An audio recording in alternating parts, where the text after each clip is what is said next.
Hello and welcome to tonight's stream. Thank you so much for those of you who are tuning in. We had a little technical issue and we're with you now. So we're going to just dive right into it. This is a stream of Girl by Moonlight, the Sea of Stars series. It is part of the EUphoria MECHtember event. EUphoria is a community to spotlight diverse TTRPG creatives here, locally in Europe, and outside of the US. Support and follow EUphoria on all of their socials listed below. And MECHtember, what is that? It's a month of TTRPG content that includes mechs as part of the story, mechanics, or universe. There's all kinds of cool stuff, and we'll talk about it at the end of this stream.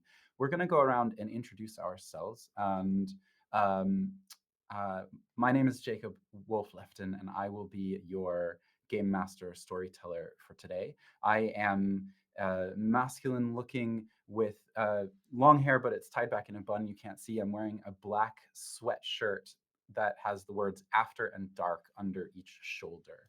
I'm going to pass it around the around our screen to Eunice. Hi, I'm Yunus. Pronouns they, them. What I look like right now, slightly bewildered. I have a beard, I have glasses, I have curly hair. We can't really see it on the camera, so it's good I can describe it. I have one crescent moon earring and one solar system earring, and I'm wearing right now a black under sweatshirt. And straight away to Gask. Hello, I am Gaskinator. I use she, her pronouns. I am the whitest white person you have ever seen, and I have short red wavy hair, and I'm wearing a black t shirt that's very much blending in with my background. Over to Ruben! Oh my god. Hello, I'm Ruben. I use they, them pronouns. I am a mass presenting non binary person. I am biracial, slightly tanned. I have a coif hair. I have headphones on. I have glasses on. I have a shirt that has little knots on it, and I am wearing a cafetier that is black and red and white. Free Palestine. Over to Bard. Hey everybody, I'm Bart. I use they, them pronouns. I'm a field presenting non binary person with a very over the top e girl makeup with some feathery black glittering something crown esque elements on my forehead. I have kind of long brownish hair in the front. I'm wearing a white shirt and a rainbow choker. Let's go. Great. Thank you, everyone. Also, I forgot, I'm pronouns he, they. This is Girl by Moonlight on a Sea of Stars. That's our series. And the series is about sad pilots driving sad emotional mechs. And that means I'm going to just give you a little bit of our content warning for this episode. There will be violence in it. There's robot versus robot violence and potentially violence against humans. There's potential for death, injury, war, themes of PTSD, apocalypse, natural and urban destruction, horror in space, themes of loss, grief, and emotional wounds, perhaps betrayal, and class and hierarchical struggle and emotional manipulation. So if that sounds fun to you, then stick around. And if you would rather check out, then please do so and take care of yourself. And now we're going to get into it. This is where the intro rolls and we get some sort of like upbeat pop, and all of our characters are swirling around with their mechs in the background. But you know that once we get into this episode, it's not a good place for these folks. So, last session, we met our characters as they were in the middle of a mission to the ancient dead city of Golgoria, a city floating on an asteroid somewhere in the middle of space, dead because in the city's heart, an engine, one of the enormous mechs that our pilots pilot, was embedded deep within it, pinned to its heart, keeping it in an eternal slumber. Our pilots needed to recover this mech in order to discover some sort of secrets about the rise of these Leviathans and why they chase humanity across the stars and threaten to destroy every last person in existence for the audacity to leave Earth behind. And they managed to pull the mech out just as the city woke up and attempted to consume them and ran back to the last bastion where the last remnants of humanity live. And as they got out of the mech and the stress from that situation faded and they went back over their experiencing the ghost in the machine of their fallen comrade Zura, whose voice seemed to crackle over the radio in the middle of the mission. As they all started to come to terms with this and get about their business and obligations within the last bastion, we saw the characters moving around. Uh, we saw Amelia Winsome, the call sign Nexus, talking with a scientist who had some sort of disappointment in Amelia's behavior.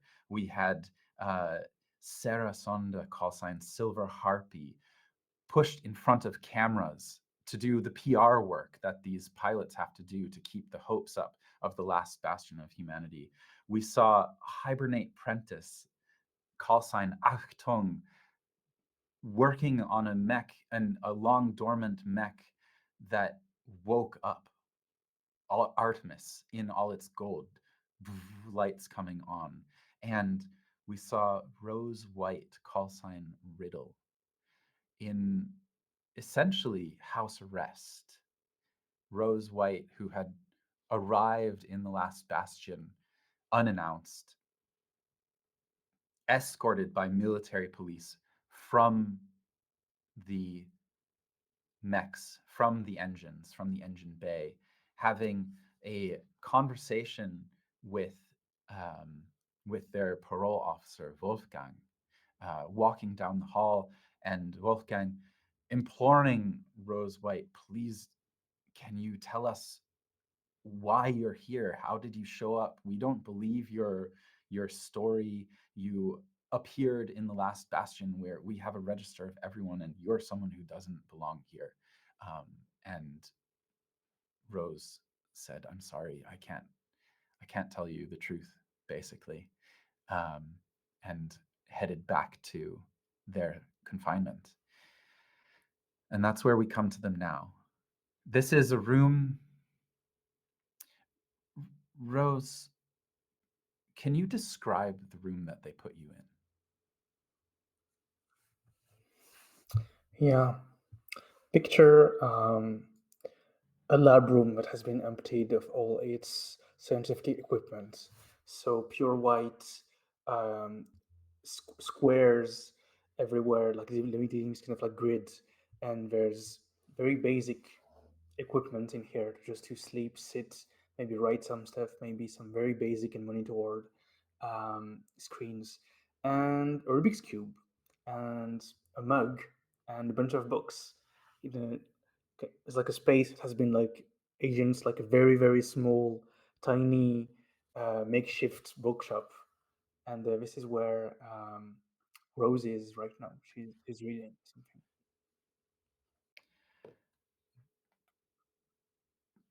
There's a moment where you're sitting in here.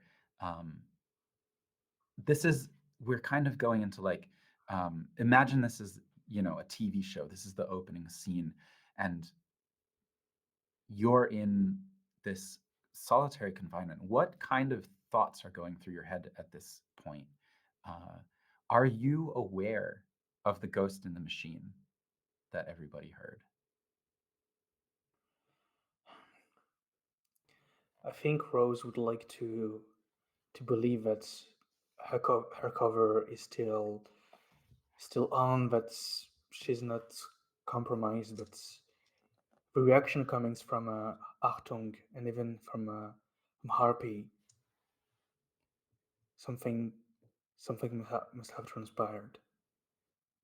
There were some issues with the intercom last time, and maybe the voice color didn't work.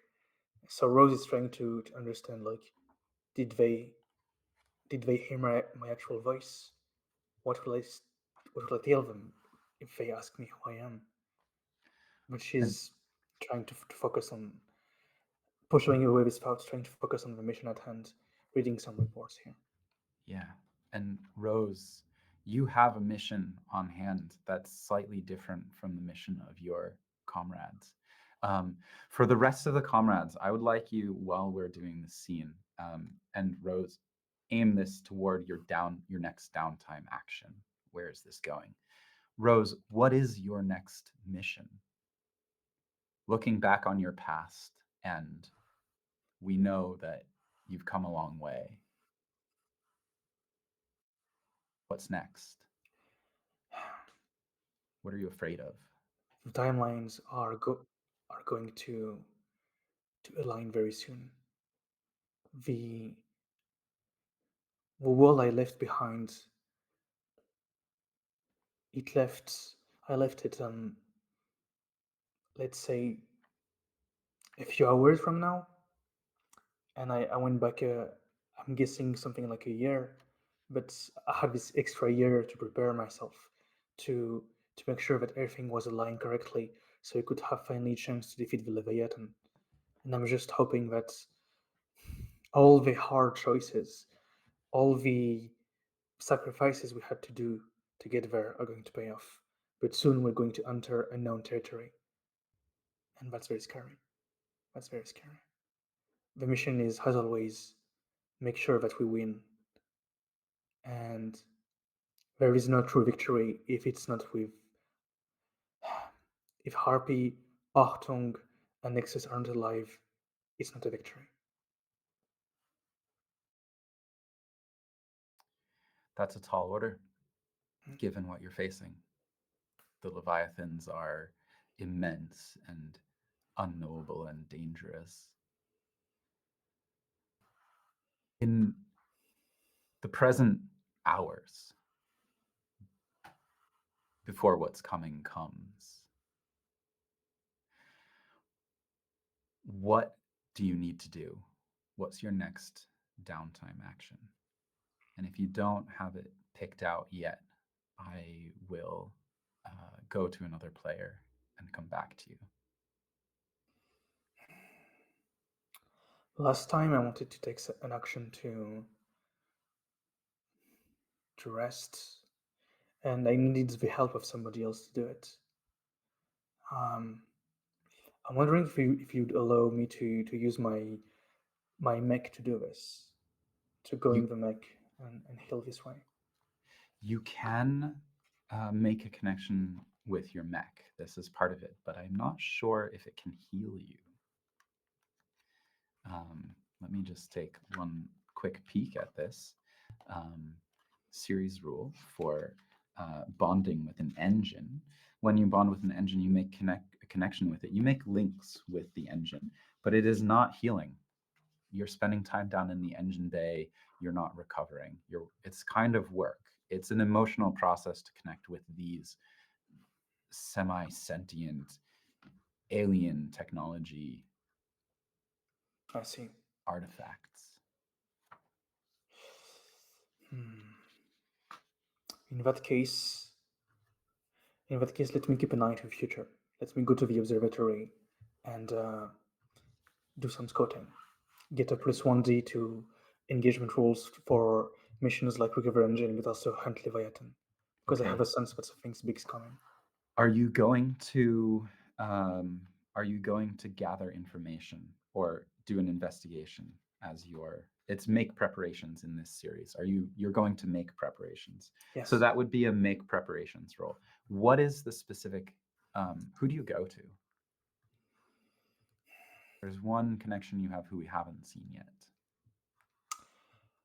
And this is Dr. Gesualdi, Figaro Gesualdi. It's time to see them. Yeah. In the other timeline, a few hours from now, they press that button. Yeah. Lock in those coordinates. You walk into that lab. What is the thing that jumps out at you as different in this timeline? There's indication that another scientist has been upgraded, that they had to share their space with somebody else. And I'm guessing that in this timeline, it's Dr. Ivanov who managed to gain some status thanks to using Nexus as a new pilot. Yes, that is it. Their space is crowded. They don't have space to do the work that they did with you. They're rushing to keep up, and they're the. Do they know? Does Does Figaro know? I think Figaro knows. Figaro is And the only person who knows. yeah,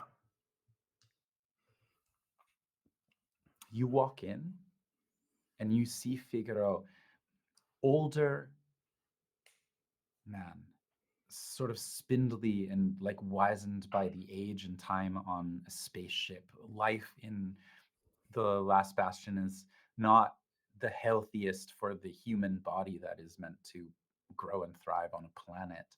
But this is a person who has put themselves in a lab for a while. And for the last year, after hearing what you've had and checking in with you, their stress level has gone up and up, and you can see it in them. This excitement, this frenetic energy of preparation and taking what you've told them and incorporating it into their diagrams, and they turn to you. Ah, Rose, it's time. It's almost time. They like move across the lab and knock something over. Oh, no worry. We have no time to worry about that. The hour is coming. yes, Doctor. I just wanted to check in. Are the numbers good? Do we have good odds of winning this time, do you think? My guess on this, if I Rose, my dear Rose, if there's anything I can say with confidence, I would. We're in uncharted territory. What you've told me, he looks around. Cameras in this room have been deactivated, listening devices scrubbed. If my counterpart in the other timeline has done what you say they've done, then they are far and away more genius than I. And so I'm following the footsteps of a giant. But the giant is also yourself. Yes. Who would have ever thought to hear that sort of statement? Yes. It looks, I mean, good, bad. The Leviathans are coming.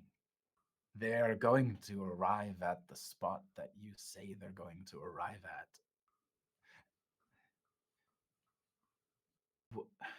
But I need your help on one final detail. Of course. When it happens,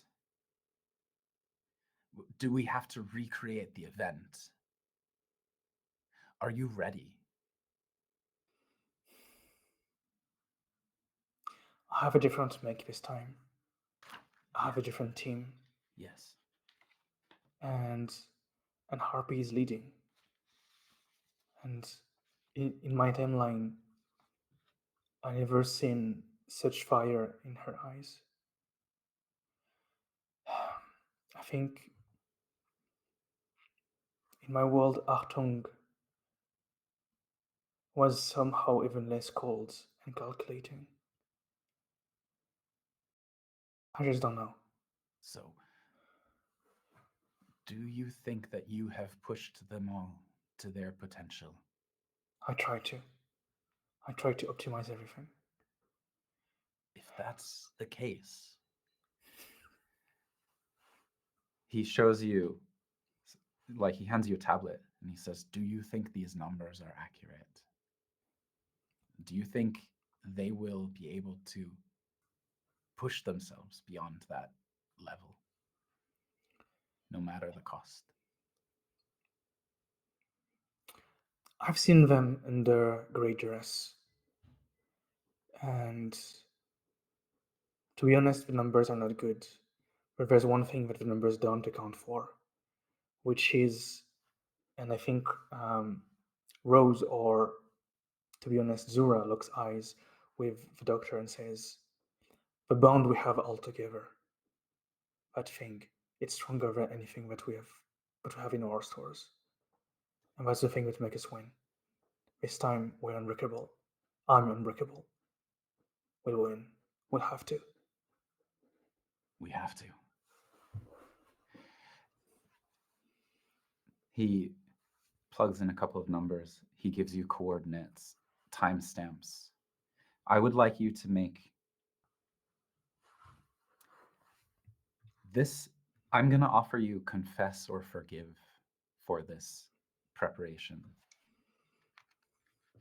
Do you think it's more of a confession, or that if you're forgiving something? I think Zora isn't forgiving anything, especially herself. But I think she's confessing right now. She's starting to remove a mask. There's no point to it anymore. Great. So Let's it's a 1 roll. die for me. And that's a 5. A 5. That gives you 3. Hang on. Where's the? Yeah, I believe that gives you 3 pips in your make preparations, which puts you up to tier 3. Cool. Excellent. I will look at the count in a moment. We're going to move on from this scene. Just for the audience, because we had the delayed start, we're going to be blasting through this and ending at our normal time. It is still the finale of this story. For the others, all of you, there was that ghost in the machine, and for some reason you can't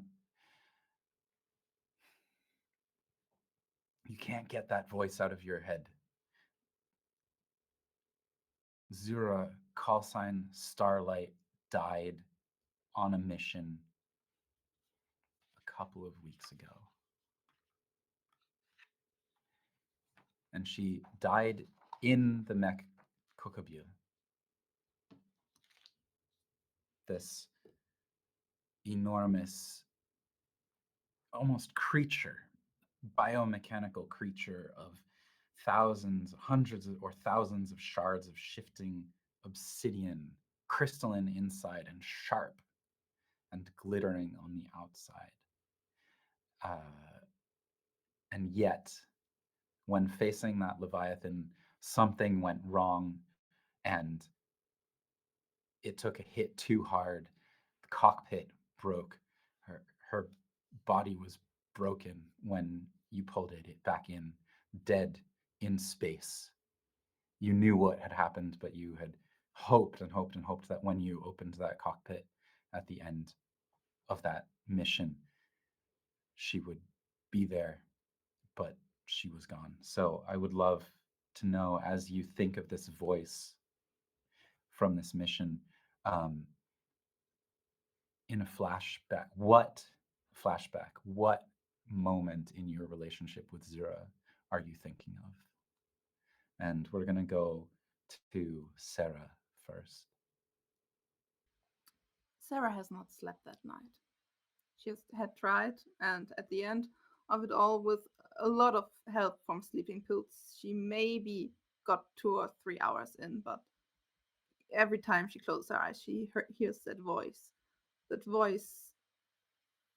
that she knows with so much warmth, saying her name, saying the wonderful, softest things to her. The voice that told her, I love you, more times than she could count, and the voice that wasn't there anymore. Because of she knows it wasn't her mistake, but it was her mistake. She's the captain. It was her. It's her. It's just her. She has to keep an eye out, and she knew that she put Starlight into a bad position, but she knew Starlight was one of the best pilots she had ever seen, and like she had backup. and still she fell.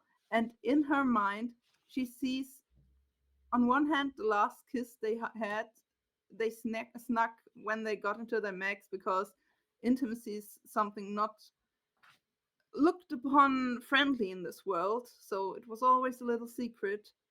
And she sees Starlight getting into her mech, the cockpit closing, and she just sits there and repeats the logs again and again, and is looking for the mistake that cost her girlfriend her life. And of course, when you came back and gutted and shattered, the true depth of that feeling could not be shared in the last bastion, because that level of intimacy, even for pilots of engines who save humanity, was unacceptable expression, a weakness. Just smile Opening at the yourself up. cameras. Just smile at the cameras. That's what Kevin said. Let's Yeah, I punched him. Let's cut to Hibernate Prentice. I think the thing that Prentice flashbacks to was a after mission sort of like a get together. Bars slowly clearing out as whiskey's getting refilled. Prentice jumping behind the bar and pouring a whiskey for themselves, for Starlight, chatting away. Each time they make eye contact, a little longer, fraction of a second, with lips quivering just a little bit more, trying to swallow down any feelings. And as another whiskey is being served and like handed over the counter, I think Starlight would have placed her hand on theirs, and there, it's like a cat jumps like in its haunches. Prentice grabs the wrist and flings her over the counter in sort of like a judo throw and says, "How dare you? Don't turn this into anything more. I don't need you to be anything else. Don't say anything. Don't do anything. I don't want to have to sacrifice you. Stay in your lane." And breaks down crying, head, hands in hair, and does not look at Starlight the rest of the evening. And then it cuts to the same position, just the mission after, or the sortie after she had passed away. Same position in their cod, hands in hair. Why did I say that? Why did I do that? And it does not stop until the visitation says you're needed in the engineering bay. A alien entity, the visitation. She has no concept of what it is that you're going through. Their race, their species, has a different way of connecting psychically. Their connections are much closer in a way. And so there was an attempt to express sympathy, offers, but none of them connected. And then they stopped pretty quickly and got back to business. Handed you another object and just said, in your head, teach me everything about this.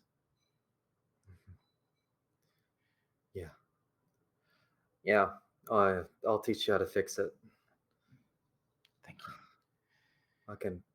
I can fix it. And just kind of follows along. Amelia Winsome, Me? what was your relationship with Zura or Starlight? And do you have a memory? I don't think so. I think the only thing Nexus knows about Zura is her shadow that she's in. Like the way that everyone looks at the mech when she goes to pilot it, like the look that she was given when um Harpy and Octung were brought into the hangar and introduced. This is your new teammate, and then the the is it field commander? Yeah, Field field Marshal. marshal. Yeah, field marshal and doctor walked off, and she was just left alone. Had her first semblance of like freedom, but also was pinned under these two people and their expectations or lack thereof. It was almost a, a freedom from the weight of their gaze when you climbed into the cockpit of Kokabil, except for the clean, sparkling crystalline cockpit with that very, very specific tangy smell of the chemicals used to clean after a body has been in here.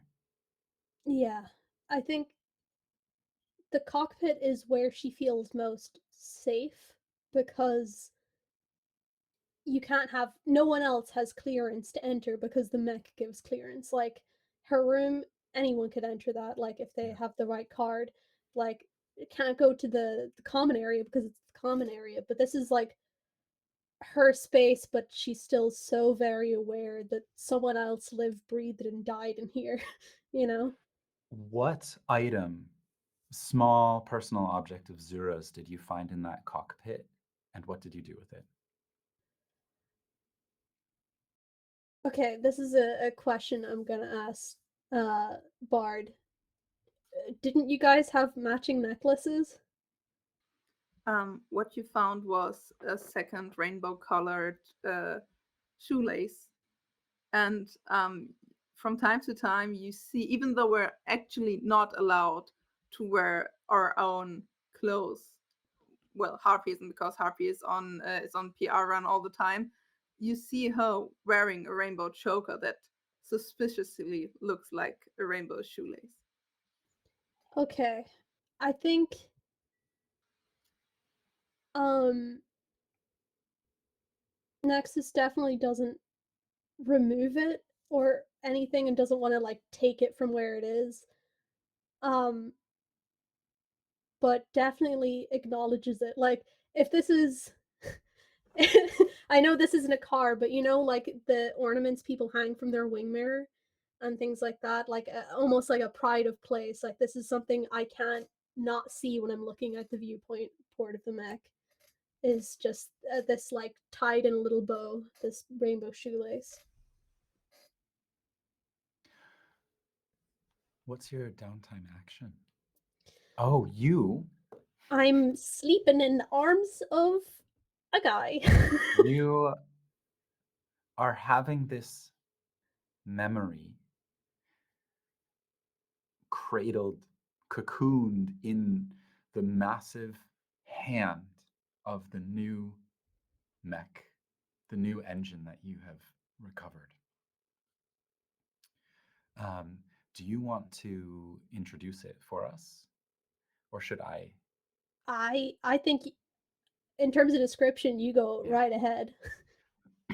As the last of the, and then you have a downtime action. I'll describe this real quick for us. As the last of the sort of igneous rock, the cooled lava that had encased this thing in the heart of the dead city of Gogoria is there.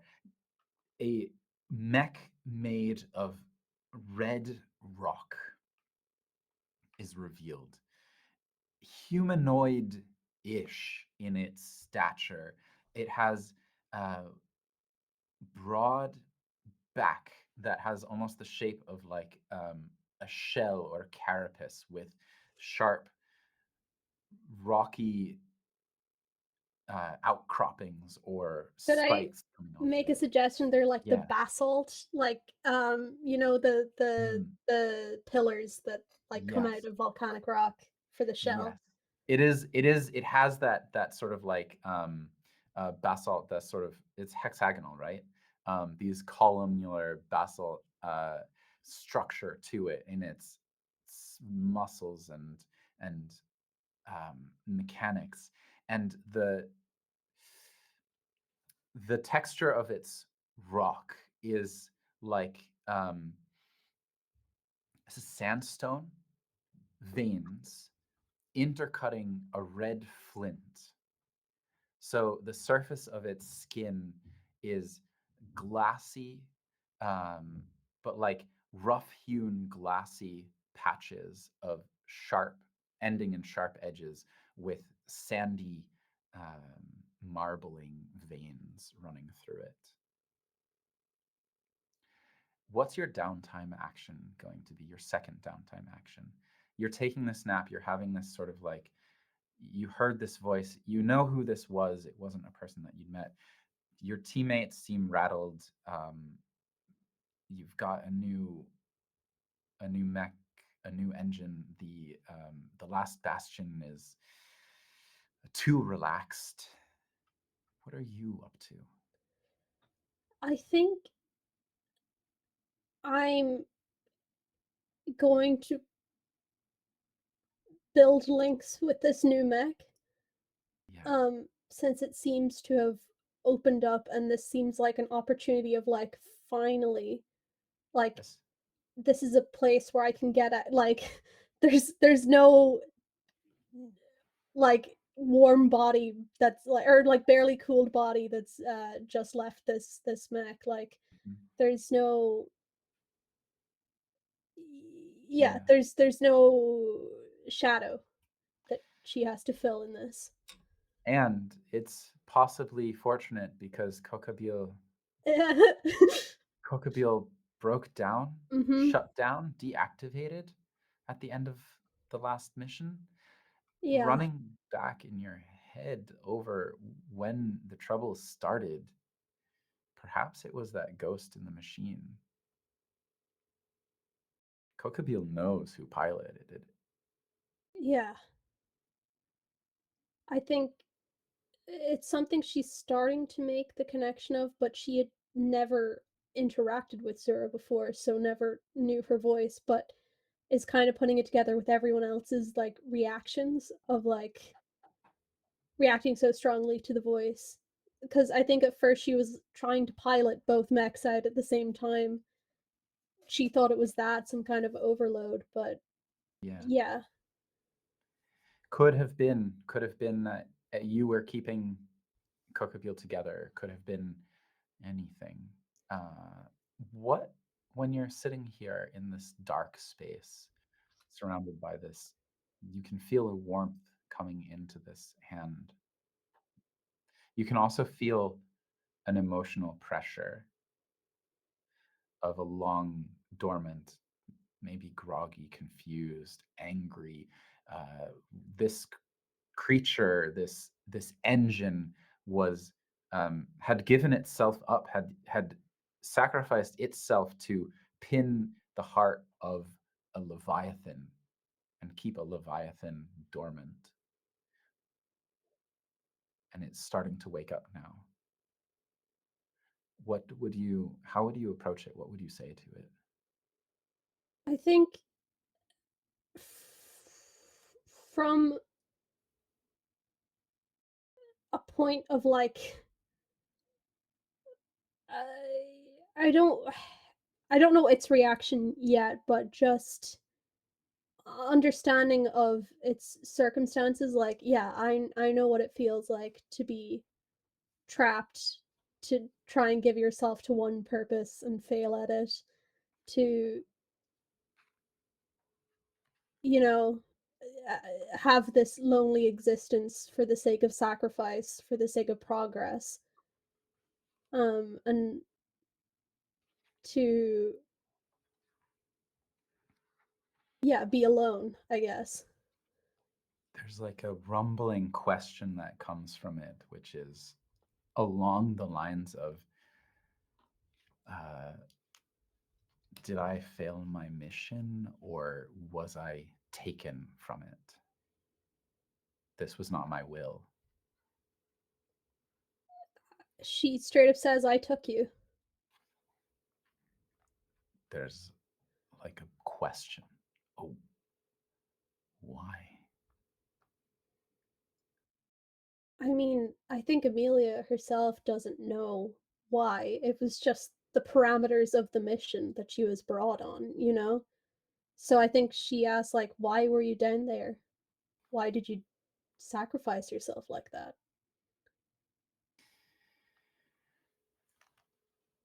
I would like you to roll so that we can see the depth of this connection.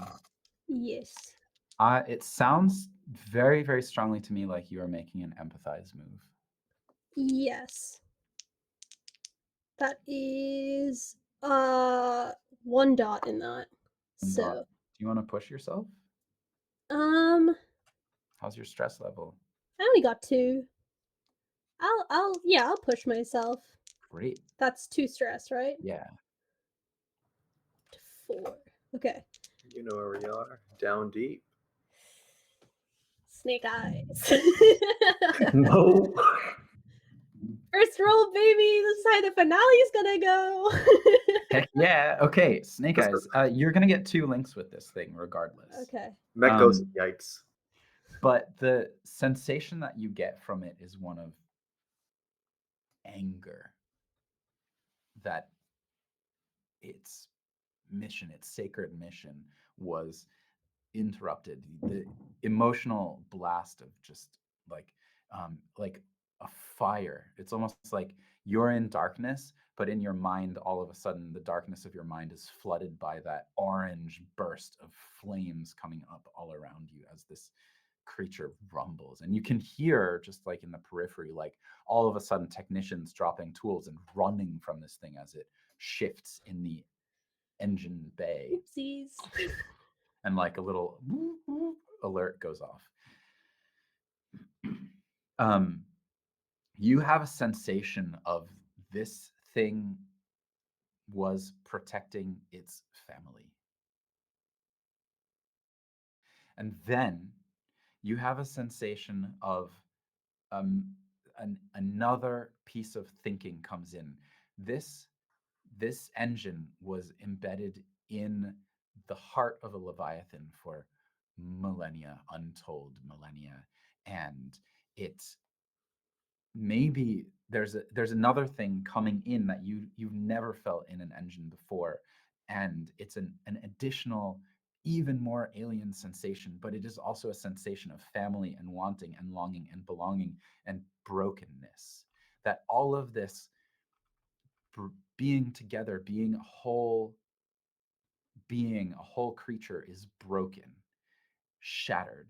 The sense of self fractured into pieces, and those pieces taken away, and a desire to hold on to what belongs to it. And what belongs to it is, you come up with all kinds of sensations: kinship, family, self, ownership, love. But it seems to be connected to this heart in the center of this engine, which is a heart of a planet. Okay. Like the last bastion has a piece of your Yeah. earth that Yeah. keeps the psychic storm at bay, all of these engines have at their center of their heart a piece of their planet, long dead, but was imbued in them to help fight against the Leviathans. And the Leviathans are chasing the pieces of them that have been spread across the universe, trying to rebuild themselves, to regain a sense of wholeness, a sense of family.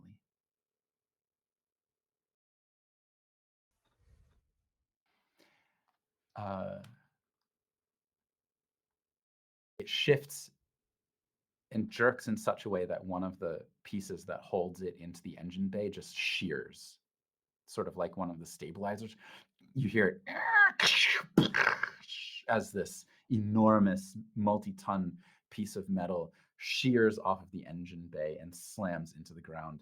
It lifts you up, opens its hand, and you are 15 meters off the floor of the engine bay, sitting in the palm of its hand, looking into the open cockpit of this thing as it invites you to step in to its anger and brokenness. We're going to go to Hibernate Apprentice or Sarah Sonda. Which one of you has a downtime action? I would like to make use of our new series ability, Shared Burden. Yes. And I want to use it by storming my short ass to one person called Riddle. And I think I like you're in a cell, right? It's Yes. a room. I mean, it's a room with a military police officer outside it. Yeah, I knock him the fuck out. Just like boom, and like I've got an appointment and I just like walking past him. Hey, you can't. Mhm. Yes, I can. I just did. And door like slides in behind me and I point at Riddle. We have a conversation that we need to have. Achtung. Huh. Keeping to the name, I see. Yes, of course. Yeah. Caution. What was that during the mission? What do you mean? You mean you falling into the ground? Or Yeah, me falling into the ground after hearing the ghost of a voice of someone who should be dead. After you transcended.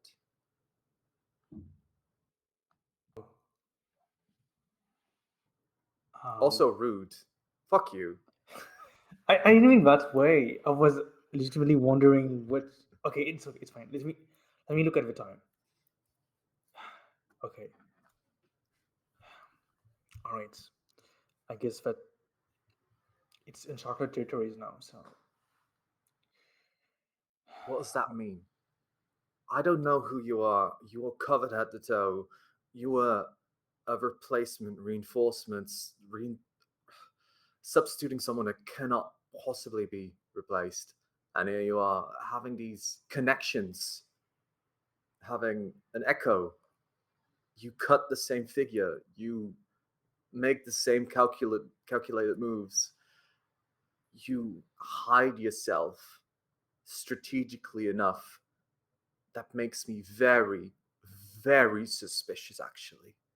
If you think you're clever, then no, you're not being clever. Achtung. You're not even being trustworthy. And lean back.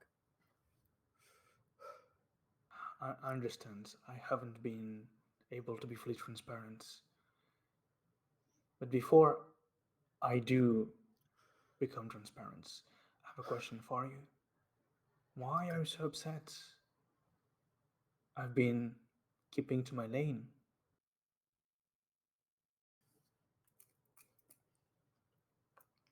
There's Are a you very, sure? very long drag where you can see sort of like the camera zooms in on the burn, like retreating, like so it's like half the cigarette, and then ASMR sort of. and like the two fingers holding it up just like start shaking more and more with each sort of like micrometer of ash, and it falls, like crumbles off, and then the cigarette just like drops, and you see an exhale, and you see like a focus, I think, on like the canines, and I grab you by your collar and I put you up against the wall. Stay in your lane. Stay in your fucking lane. I actually want to, if I can, rip the helmet off. I think you can. You absolutely can do that, yeah. I just like stay in your fucking lane. I'll show you who's in a fucking lane to stay. And I like slap it upside, and I think it like tumbles off, and there's just a gasp. Yeah. What do I see? You see the face of a starlight who hasn't seen the sun or any star since a long time. Skin more pale than it should be. Hair cut shorter to fit the mask. But the same eyes looking at you deeply into your soul.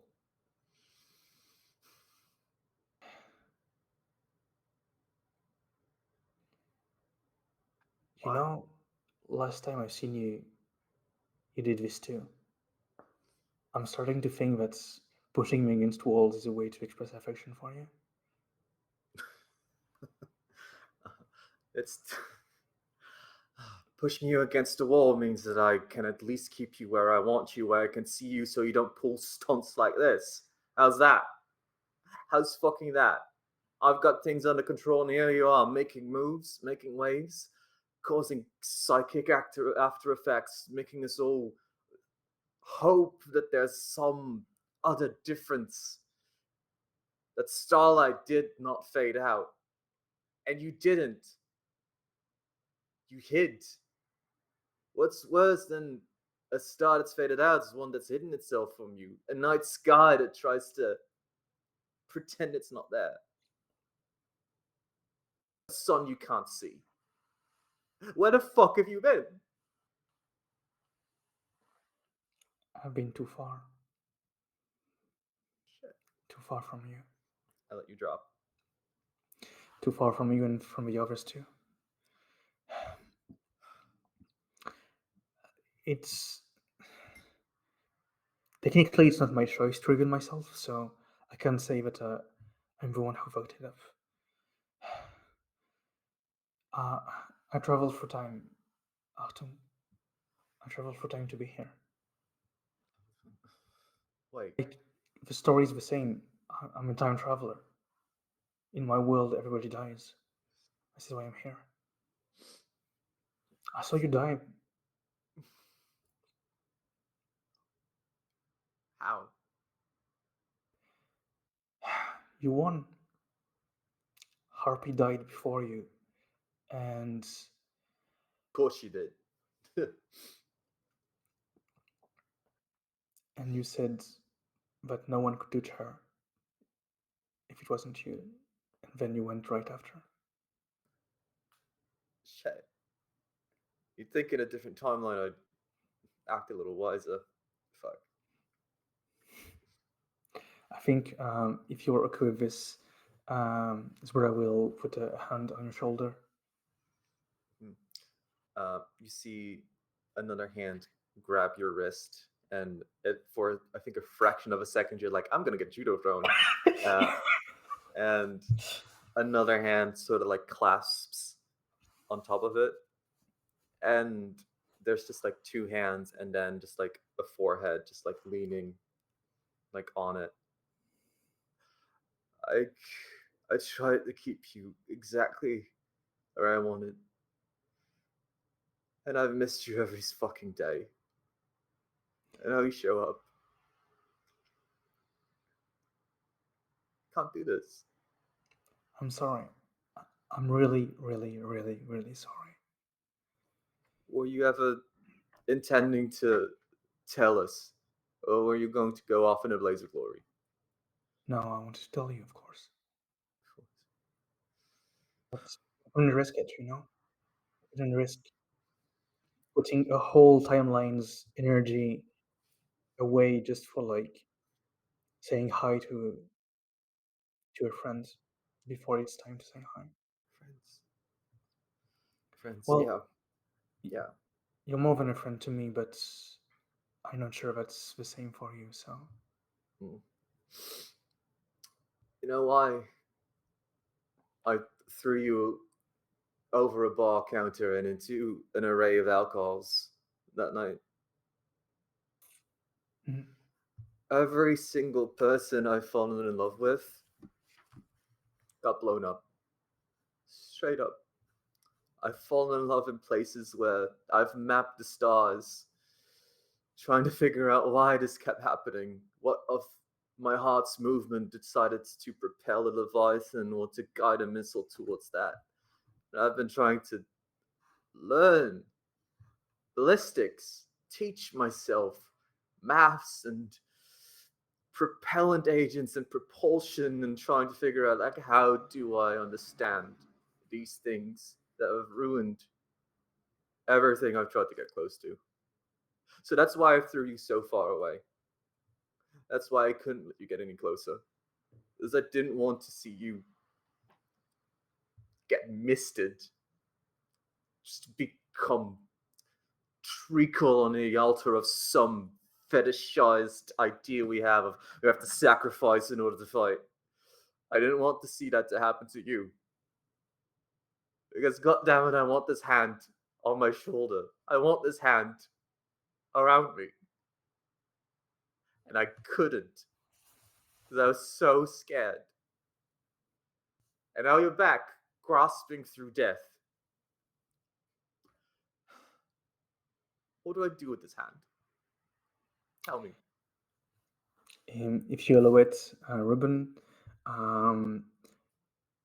I would like Zura to give you a hug from the back. Yeah, that's fine. Embrace you. Then Zura slowly moves her hands to embrace Artung from the back. Lovingly, not unlike you entering your mech, protectively. Prentice, you've always been very good at understanding situations with your analytical skills, and sometimes I worry that it means that you shut down your heart.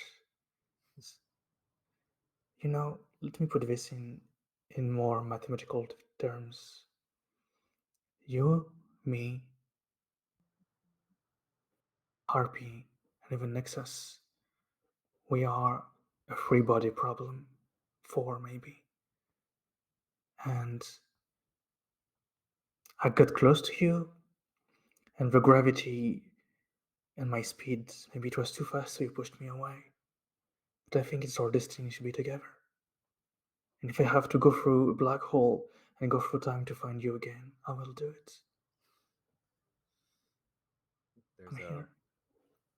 hands over your hands. Zura, in dark times, do even the stars go out? And I turn around, and if you allow it, I'd like to prop you up against the wall again, but then with a fade to black. Yes, please. I would ask, Ruben, can you make the roll for make a connection? And for the viewers, we've added a series ability from a different series in here because we leveled up in between, that gave us, it turned it kind of into reveal your secret intimate moment. So it's the series ability is shared burden from the In a Maze of Dreams playset. And so when the characters share an intimate moment that reveals secrets or inner pains, they clear 2 stress and their ally marks 1 stress. So that's going to be 2 stress cleared from Hibernate and 1 stress added to Rose Wyatt. Got it. Amazing. And I said, I think it's an express roll. Yes. I have dice in that. Cool. Hooray. Whoa! One of us emotionally constipated fools has an express node? I expressed myself with that guard coming in. That is a 6. A 6. Oh, yeah. So just 1 6. Yeah, 4 and a 6. Rose White, or now Zura, what's Zura's last name? Um, I have that written here. It Yeah. is Mansour. Zura Yes, Mansour. Zura Mansour. Zura Mansour. You gain 4 links on Hibernate. Excellent. You got to use them all before the end of the night. Okay. We're so linked up. Captain Sarasonda, Silver Harpy. Well, this is gonna be a doozy because I want to go to hibernate to help him recover. But I'm not sure if, This is going that's, to be if I awkward. know what I'm coming back to help them recover from. You find me smoking a cigarette, baby. I'll find you with 2 very cheap beers in my hand. And you see through all the makeup in my face, I haven't slept. Shit. Hold on. Sarah. And I sort of like turn the cigarette towards you. I won't tell. Take it. I look. Oh, No God, cameras. God, thanks. No cameras. Yeah. Okay. No, really, It's- I can't even have fucking coffee because it will stain my teeth. Can't have coffee. Jeez, I'm gonna smuggle that for you into your mech. I'm gonna build a coffee machine into your cockpit right now. Wait, sorry. I'll say thanks for the beers. And so like Yeah. I do welcome, like mate. the sort of like the eye socket thing. Oh, that's disgusting. You're disgusting. You know that. You're fucking disgusting. Did you bring a bottle opener? I can do it with my keys. I can do it with every flat surface. What are you? What are you? A functional alcoholic. And I clink the bottle. Cheers to that. All right. You look terrible after the fight. You're right. Yeah, I mean, it wasn't good. It wasn't my best. Missiles failed me, and I don't like that idea. But I'd say, despite all that, I'm So good. you actually missed the shot? Is that what I'm hearing? Listen, I checked the record afterwards, and there was still splash damage being dealt, and I count that as a hit. But when I count splash damage, it's something different, yeah. Yeah, because you're not using missiles. You have to aim. I'm telling you, you should aim. I have a laser. Shrapnels count. Oh, you have a laser. Okay, use something. Use your intuition. Goggles up. Use your Something. brain. No, I mean, I'm tired of doing that. Tell you that much. No, I want to say I'm good. I've learned something. It's not my place to tell, but we're in good company, and we're on the right track. Okay, any way to be even more vague? I mean, it helps to have you, and you're going to forgive me for spitting venom. It helps that we're on the Eula ship. You're keeping us alive up there. I Who are you quickly. and what have you done with Achtung? I don't know what's going on. No, come here. Are you sick? Do you have a fever? Do I have a Do you need- fever? Oh God, I think I have. Oh no, I can't be sick. I've got to save humanity. Oh. Yeah, talking about that, Nate, I have something of a favor to ask. Yeah, anything. How do I put this politely? You're the one I trust. I hate your guts, you're a fucking bitch, but I trust you. So should anything happen, I need you to do 2 things. First of all, if anything happens, you take control of the crew. And if anything else happens, you know that after my little stunt with Kevin, where we had artistic differences about the marketing of Starlight's Fall. Yeah. Yeah. After that, he took my sibling, who's a bit of a troublemaker, and they are in jail. And this is And above I'm- table. Is this the first time that Sarah's told this? Yeah. Okay. You don't even know that Sarah got a sibling. Yeah. I was like, shit. Yeah, and I'm not allowed to see them. Harpy. And I think the way I say harpy is like not harp-e, but like harpy from way back. And I think you clocked Yeah. that. Like, are you for real? Oh, I'm for fucking real. Jesus So, Christ. should shit happen, can you give them this? And I give you a letter, old school letter on paper. Like, nobody uses paper anymore. You're so gross and sentimental. Christ. How about this? Let's get them out. Yeah, just- sure. Yeah, let's get them out. What are they gonna do to us? Lock us away for a big fight? Like fuck they are. No. Do you want to get drunk and jailbreak your sibling? I want to say it so badly. Do it. But Don't. if we do it and this is not the last fight, we are absolutely screwed. And then we'll see another day. And then we'll get to regret it with a hangover. But No. If they get us, they will lock them away again. They know they can't touch me. They can't touch us. Of course, it won't get into the news. But have you? Mika is 17, and Mika is an artist. In this society, Mika is an artist. You think I'm the sentimental one? oh, gross. Yeah, that one is. I mean, even artists shouldn't be in jail. That's what I believe in. And I sort of like give a sly smile. No. I said, I've got your back. What if you want to do, if you are telling me, hand over a letter if shit push comes to shit, basically if things go bad, I'll give her a letter. But it doesn't have to come to that. You can hide her. You can them, sorry. You can hide them. You can convince Kevin somehow. You know, how many kneecaps does that man still have? One fake, and that a one. half. Exactly. But I can do something. That Achtung, that is very. I appreciate that very much. But I don't even get to choose my own underwear.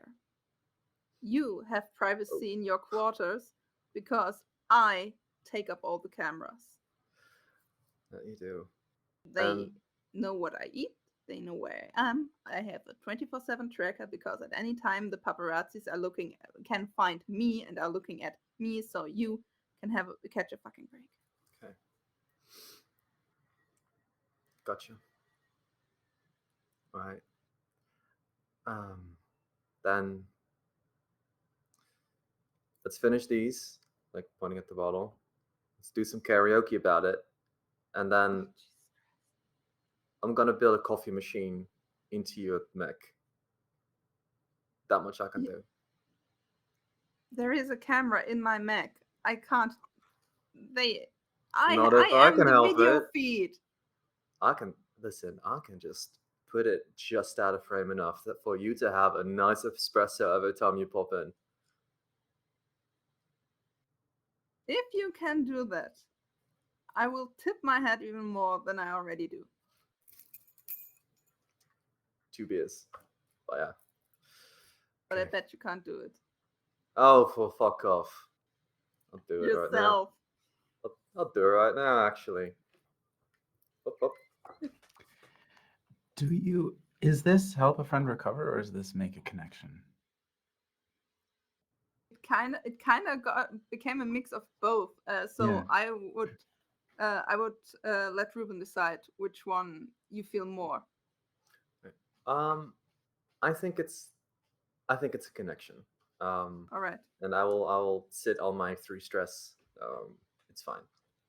We'll be fine. nothing's bad gonna happen. So Do you feel like this was particularly secret revealing or inner pain sharing? I think it was. It is a shared burden. Do you jailbreak Mika? Let's do I'm it. willing to offer you a poison promise and give you an extra die in this. Seems like this was possibly a confess. I don't have anything in confess. Okay. So the poison promise would break out my sibling out of jail. Can I Yeah. assist? Yeah, I think so. Because I specifically have an ability because I leveled up last Great. session. Anything that you do, I do better. When you assist your rival, you grant him plus 2d, and you take 2 stress. Hell yes. Fucking hell. Okay, yeah, let's break my artist sibling out of jail. So I get what would Here's be my the poison other side of the promise. poison promise? Out of the frying pan into the fire. Your lives get more dangerous because you break Mika out of prison, but Mika is out of prison and with you. Would Mika be somewhat safe? Yes. Let's do it. Let's go. So I get 1 from the prison break. I get 2 from you, and I will push myself to get another 1. Oh, dang. That's 4? That's 4. Damn, sibling. You're gonna get out. We have a 6, a 5, a 4, and a 3. Amazing. Full flash. Yes. 4 links from Hibernate Prentice to Sarah. So Hibernate, you can use these in the mission to do all of the things that it says that you can do. Mika, you absolutely body the guards at the prison. This place isn't used to prison breaks. There's not so much there, but you are both feeling a bit rowdy and boisterous, and you just absolutely burst your way through this place. And anyone who gives you any sort of pushback is unable to resist. You get Mika out of there, and as you are in this like running away from the prison, the klaxons start. Leviathans spotted. Information starts coming out over the loudspeaker system. We're going to be moving into the mission. You move to, of course, the engine bay. It's an emergency alert that's coming in. You're briefing. You're basically like, you all have like little radios that come on that are like pilots to the engine bays immediately briefing in the cockpits of the engines. Oh, I'm already there. Hell yeah. You have a choice with Mika. Mika can go with you to the engine bay, or Mika can go to your quarters. But your quarters may not be safe for Mika in a prison sense, and the engine bay is its own thing.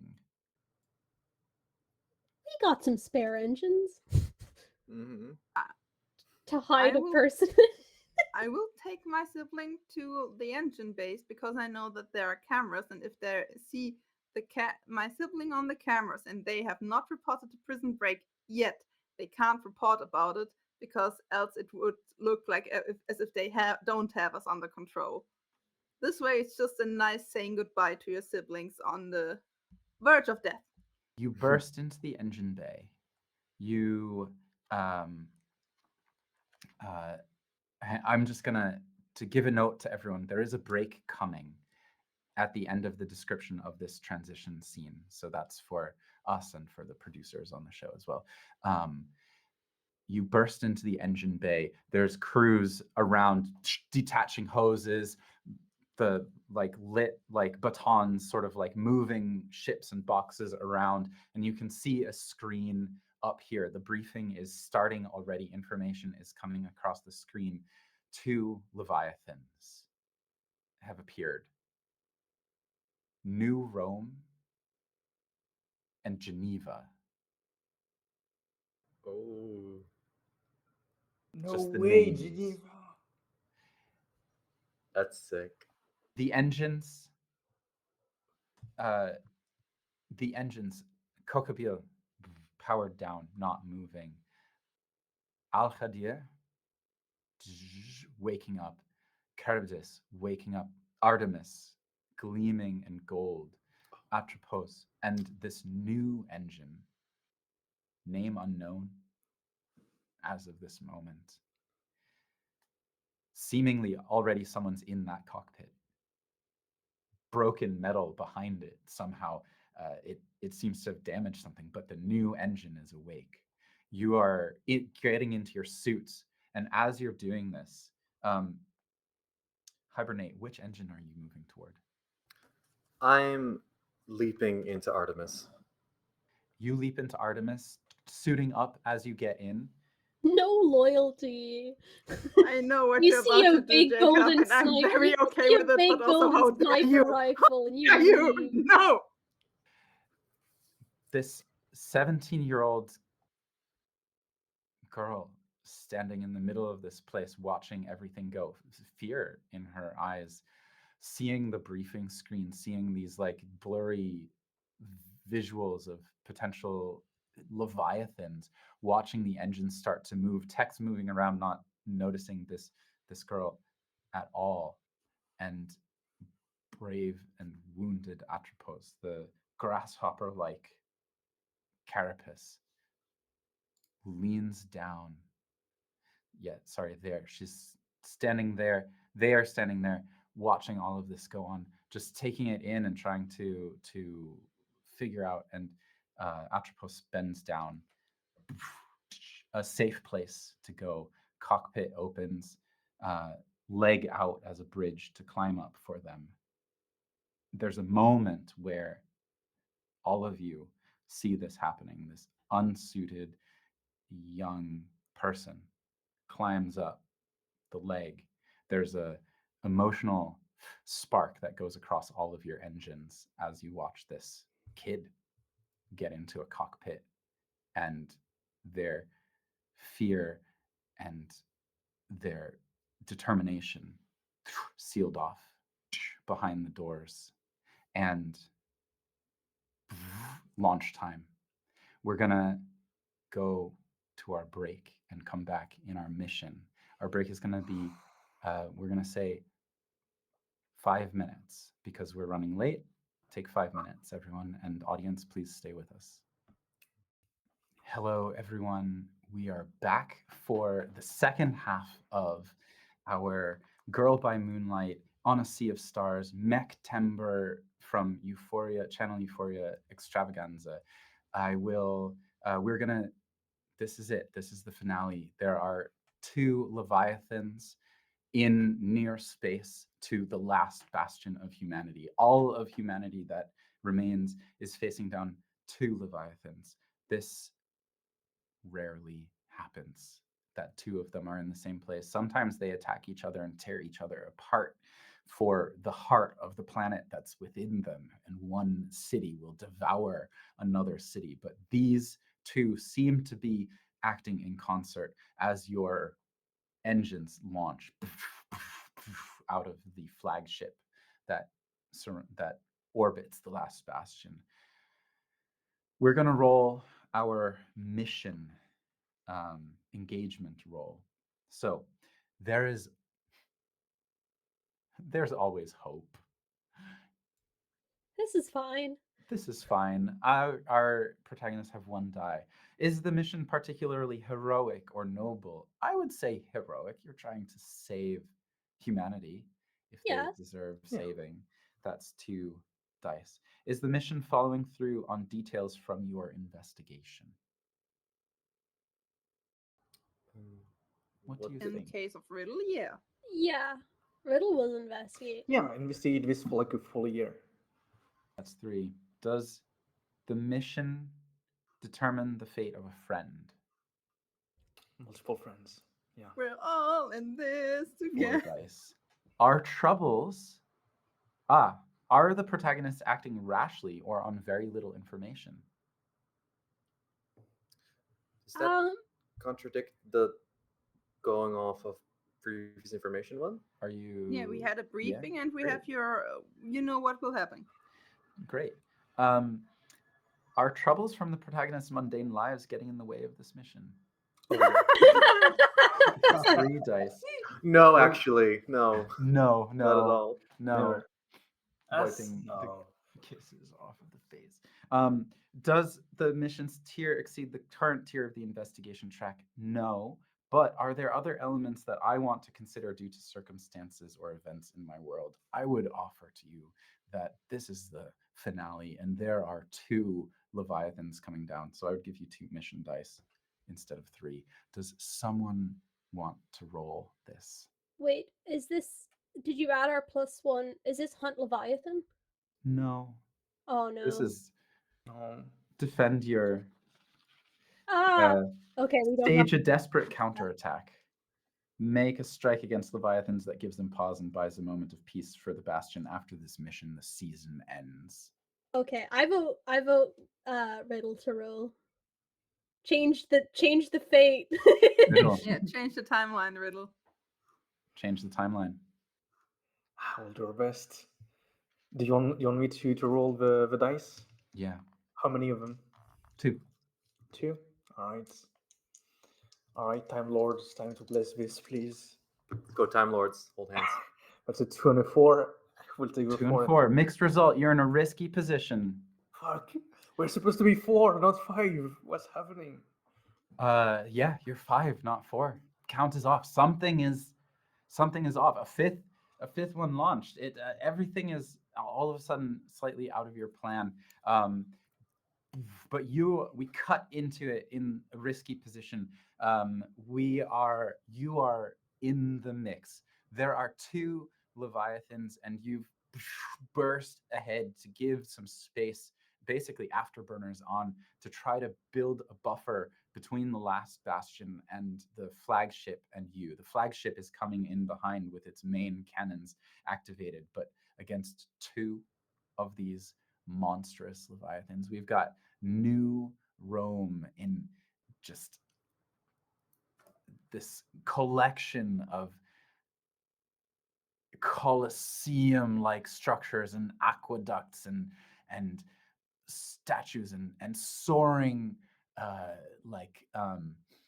cathedral-like arches and structures and spikes. This very almost like all of the classical through Gothic shapes within this twisted, impenetrable body of a city.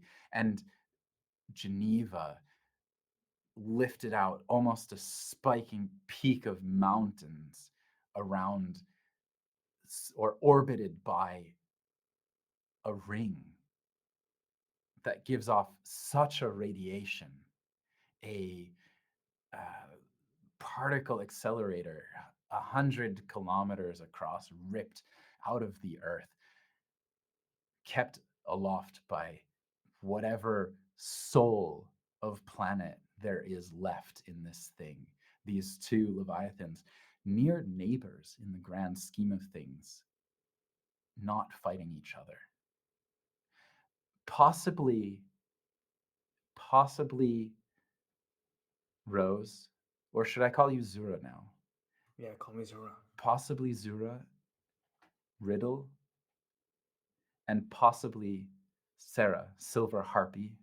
You have seen Leviathans fight before, but none of the rest of you have. But you're in the mix. There's flashing columns swinging past you. There's particles whizzing by. There's radiation cannons being fired at you as these cities are trying to reach out to your engines to eat the hearts out of them, to absorb this little piece of planet soul that drives them. Who has something that they want to do first? What can you do in this moment? You're trying to buy time to give them space, or are you trying to destroy these things? In the last mission, you saw the heart of a city, but it required a sacrifice of an engine. Is that what you're going to do today? Who's got an action?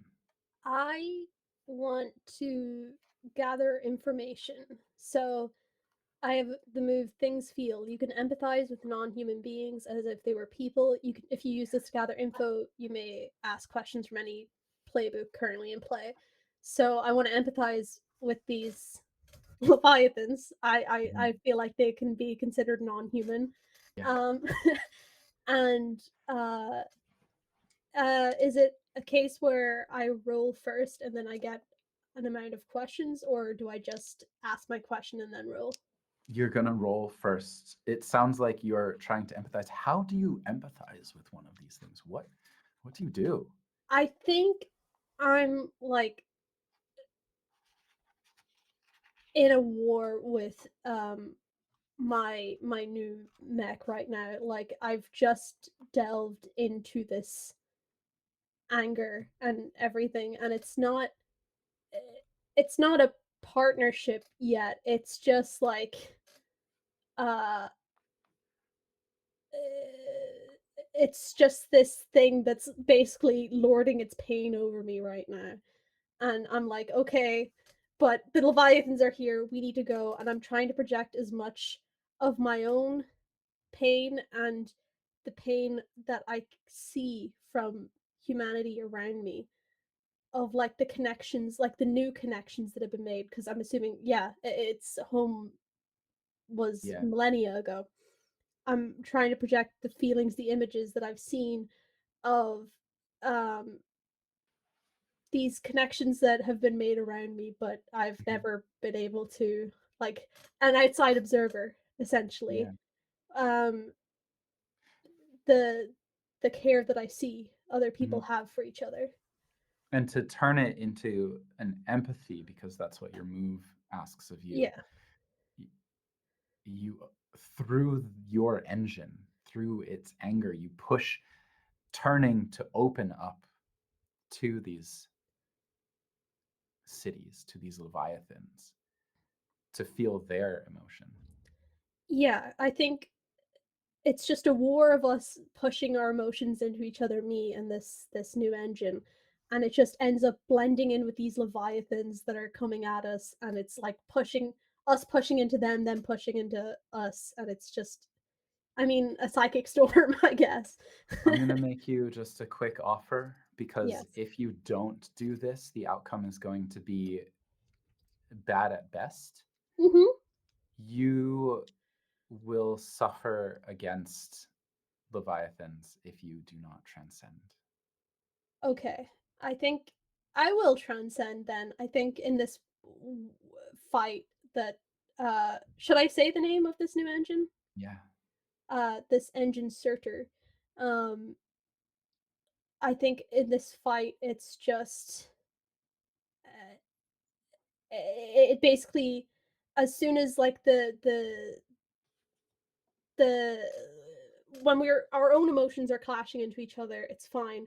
But the second that it even detects this roiling emotion, this roiling rage from the Leviathans, like the second it brushes up, it's almost like a self-defense measure, like immediately transcends, you know? Something with fire. And what does the transcendence look like? I think Briefly. the shell on its back immediately just erupts into its own flames. Um, the sandstone veins that it has like also ignite this fire going coursing around its body, and yeah, it's just a glow of a crown of flame on its head as well. Great. How many dice do you have for empathize? One. One. Can Yeah, I give you a poison promise? you can. Okay. Your poison promise is I'm gonna start a clock for you. Okay. You're burning up. Okay. The heat in this thing is intense. We're gonna make it 6 sections, and for every failure in this combat, we're gonna mark a section. Okay. And do I only take do I take any harm in between that, or is that You'll take at the end a lot of harm. okay? Okay, Um, I'll take that. Great. We won't fail. We just won't fail. So that'll give you a second one. Do you Yeah. want to do anything else? I'd like to spend a link with Surtur that Great. I gained while we were Great. fighting. And because of sync ratio, Oh, which I is a get series another ability, you get 2 dice. 2 extra dice or just 1? 2 dice from the link instead of 1. Okay, so that's 4 dice. Roll your 4 dice. Okay. Big money. That is a 6, a 1, 2, and 2. So we got a 6. Ooh. Ooh. Saved your butt. That's not a failure. We're gonna take 2 questions and 1 follow-up Okay. from your list on your sheet. Yeah, I can take from anything if I'm empathizing with non-human Incredible. objects. So, where can I gain an edge is my first question. You have a sensation of watching these 2 Leviathans. The thing that is so scary about what you're seeing in front of you is that these 2 Leviathans seem to be connected to each other, that they're moving in concert, they're collaborating with each other. When one moves and shifts, the other fills the void, and it's making it incredibly hard for everyone else is on the back foot, is dodging and moving, and the like can't even find an opening. And there is something within that connection. They're practically neighbors on the globe. Like you have a vague memory of like being taught what Earth used to look like, and these ones are like they're so close to each other, right? They're neighbors. They're almost from the same piece of land. They're almost of the same thing, and there's something in that connection that if you could have if you could have family, maybe you could have an edge. And for you as the outsider, right? Yeah. That's very hard. Mm-hmm. That's the first answer. Okay, another question from the Guardian playbook. Who will my foes try to single out? Who do you think is? I'm gonna give you a question back. Who do you think is the weakest of you? I mean, it's our little artist friend if they've launched with us. Yes, they are holding back. Okay. Like clearly their engine knows that this pilot doesn't know how to pilot them. Yeah, I think then it's probably between Octung and me in our new mechs that we've never synced with before, and especially since mine is like currently burning up.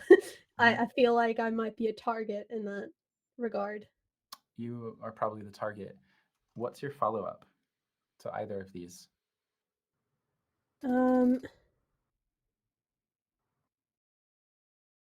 Okay, from the outsider playbook, what is the danger that no one else sees? The follow-up is on Oh, one of sorry. the questions that you've just asked, like Oh, something okay. related to one of them. I guess with the first one, is there any way to would there be any way to force a separation? Like enforce border rules. I would ask Amelia Winsome, who's behind the call sign Nexus, whose personality is maybe something is happening to you as you're connecting or not connecting to this mech. There's almost like like the two of you are pushing against each other, and that's accelerating you forward. And the thanks, Bart. Um, um, the sorry in the chat. There's a sensation of like you might be able to focus of your work on one, but what is family? Would family give each other up? Yeah. And so, if that's the case, if you're not able to break a family, what would you need to do on the other side of it? Have stronger bonds. You've gotten a lot of information in this. Yeah. You've made a connection. You've seen the fractured team that you're with.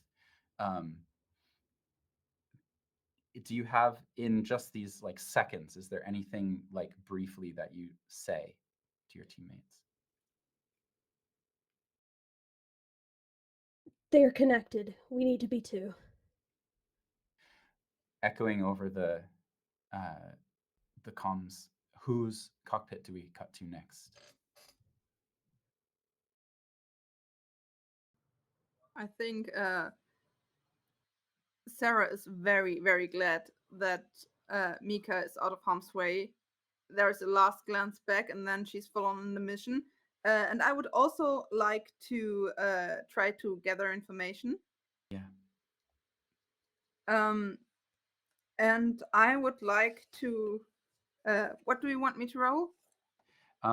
What are you offer- doing to gather information, and what type of information are you trying to gather? Don't tell me the questions, but like, Okay, I would like to get strategic informations. Like, we are in an absolutely shit show right now. yeah, Where can either with perception or analyze, I would try to get even the slightest edge. Like, is one of them limping? Is something falling off? Where are they getting into each other's way? Stuff like that. yeah. What is if you yeah, so how close do you want to get this information? How much harm, like how much in harm's way do you put yourself?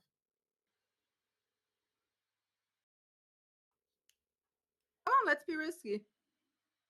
You're coming from a risky position. This is an action roll. You're starting in a risky position, but I'm gonna offer you an extra die for, or how's your analyze? Do you feel like you need an extra die? My analyze is at 1. If you don't offer me anything, I would try to push myself. Okay.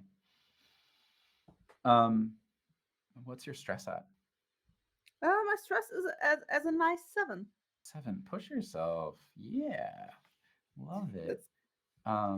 Go for it. Push yourself. And you're in a risky position.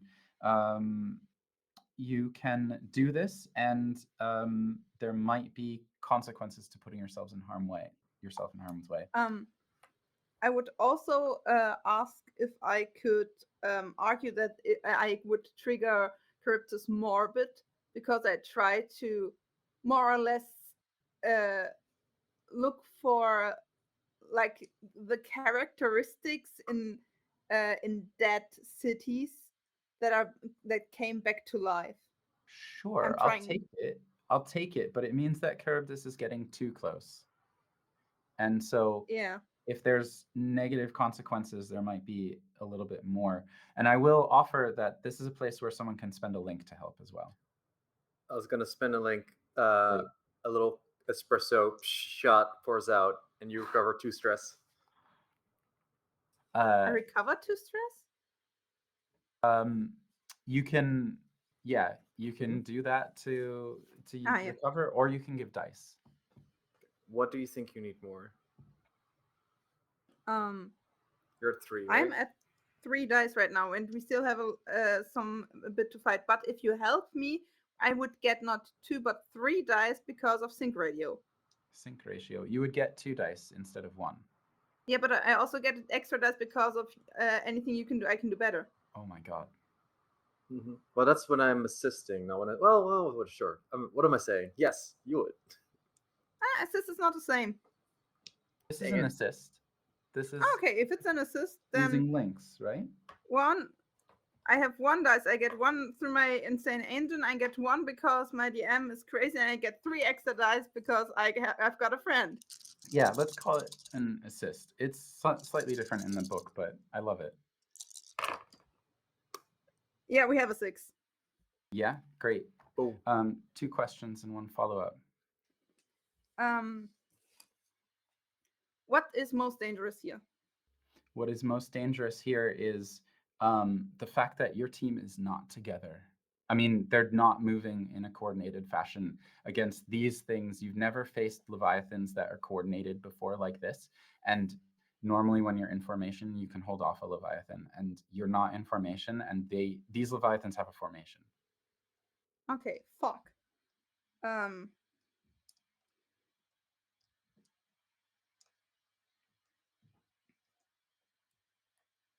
Okay, that might be a waste of a question, but who here is afraid?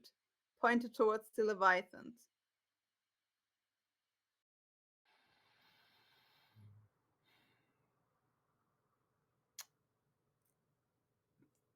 The Leviathans, there's a deep fear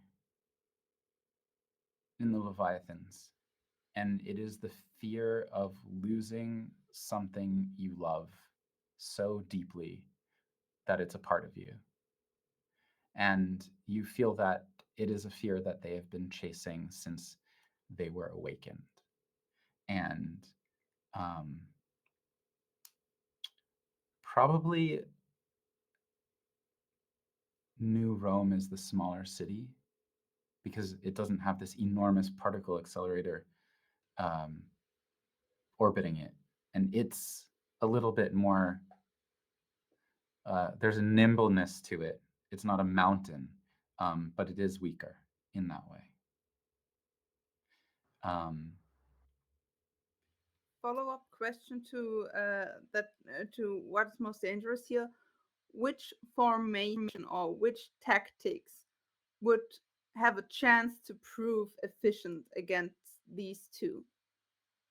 You have never fought 2 Leviathans at the same time, and you've never fought 2 Leviathans working in concert, and so you are in uncharted territory. There is nothing in the book that matches this. Cool. As you do this, because of the morbid trait and because of leaning into this and getting an extra die from it, you get slammed by a spire of stone from New Rome as you get a little too close and you realize your misstep. And it's what shows you that they're working in concert because you thought that you had the space. And you're going to get the harm tag dented. I think it's level 1 harm still. Mm-hmm. Yeah. You hear a neck through the radio. I'm fine. They're in sync. Rome is the weaker one, the one with the whole museum stuff. We need to be in sync. We need to be in formation, and we need to transcend now. Were you transcended? You were probably transcended. Sarah is bold. She's not stupid. Yeah. So mark your transcendent action also. Who's next? Oh, go ahead, Joseph. yeah. I can take the next turn if it's okay. Eunice, yes. Okay. So here's my turn. I'd like to start by transcending. Of course. Engines roaring within Al Khadar. I'd like to remove my mask, fully embrace the fact that I'm Zora right now, and I'd like to conserve a voice I had a long time ago when I was almost like the captain of the team, and using the information coming from my teammates, both Nexus and Harpy, I would like to use a team action. I would like to use the leader group form to suggest a form, not even suggest, but like straight up send orders to be in a specific formation. And I'm going to say, all right, the new kid, codename Baby, we need to be all around them in a specific line. They're connected, right?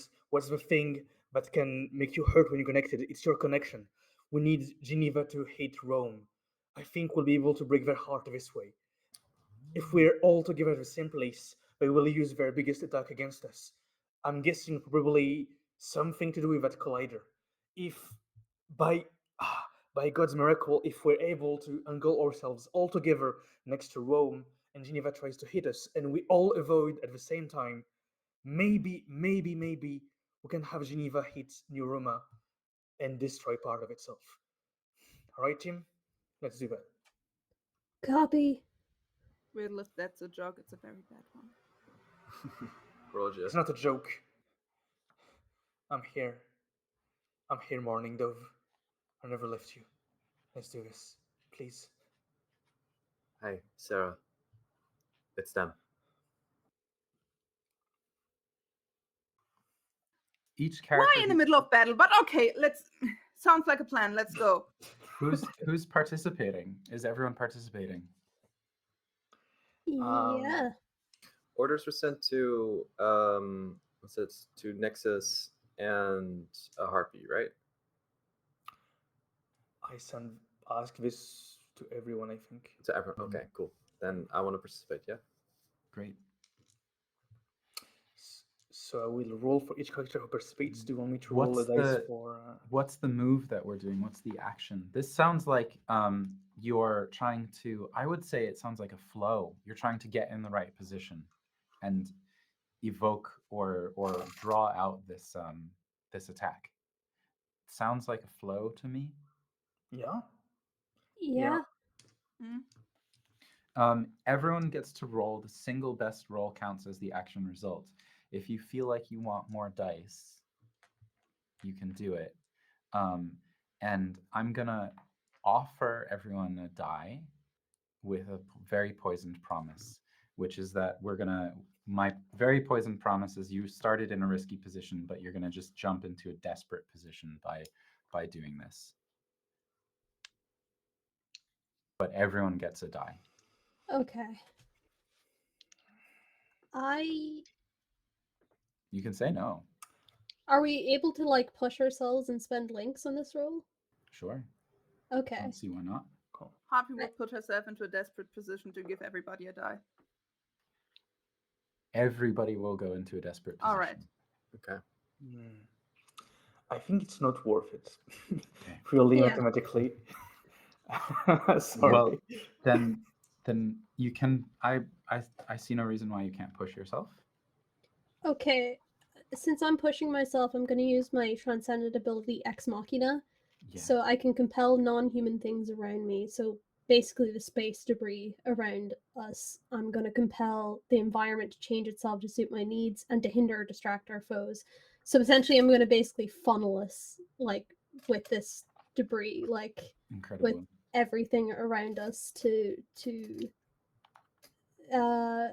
facilitate this plan to paint this target on our backs. I'm gonna start 2 clocks, and each one is for a city. Each of them has one of them has 6, and it's gonna be Geneva.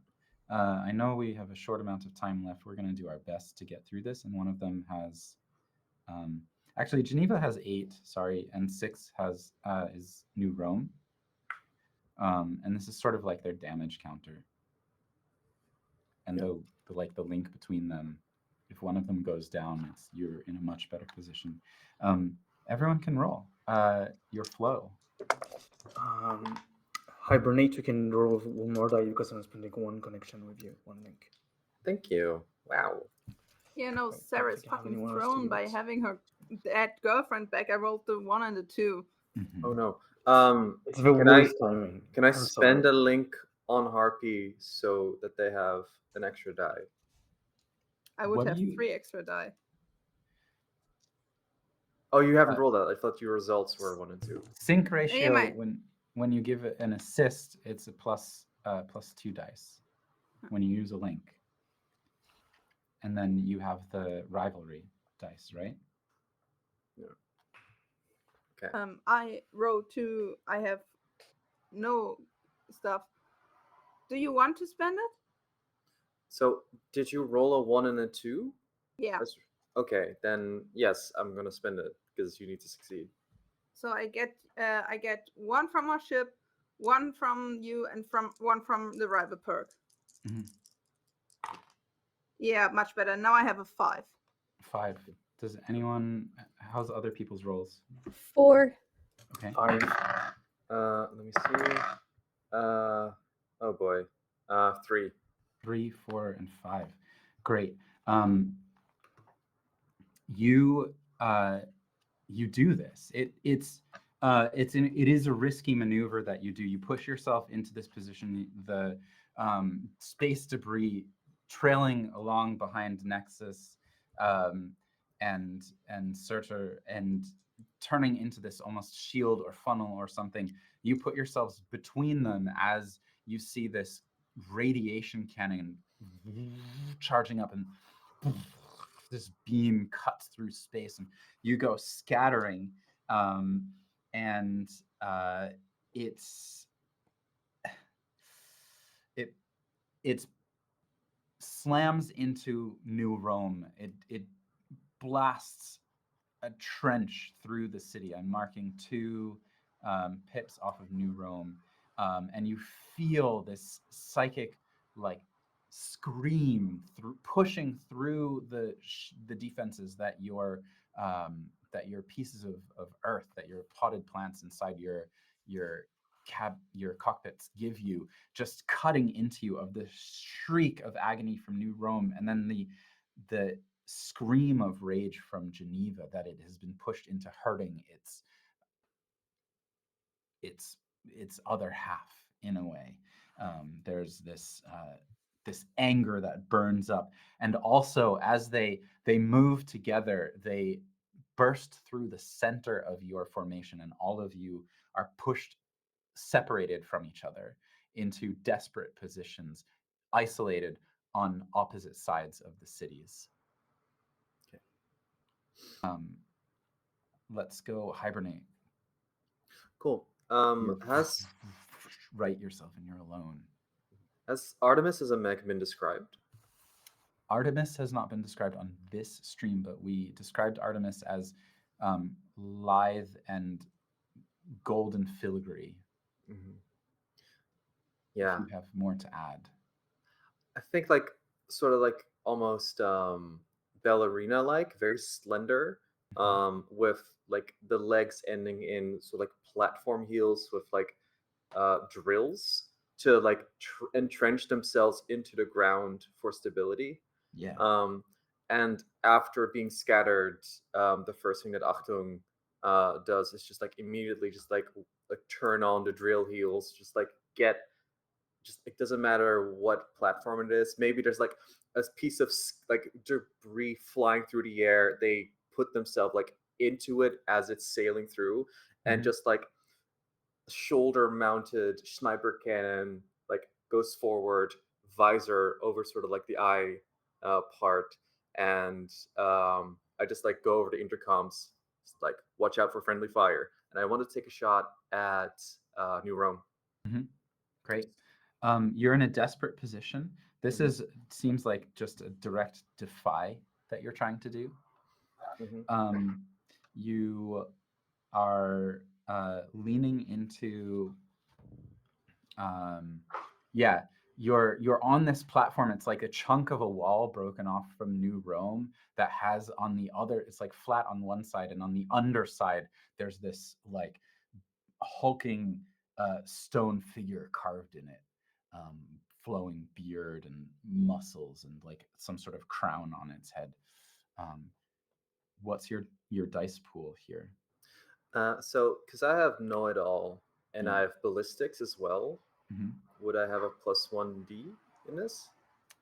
I don't know. What does it say on your sheet, if those are? Oh, it's only gather info relating to Yeah. the chosen. No, never mind. Then I have 1 in defy. Yeah. Yeah, which is desperate situation, means I need like at least 3, right? If you get a 1 to 3, it's a bad Can situation. a player offer a poison promise? Yeah. that you shoot through it and hit Nexus on the other side. Oh shit.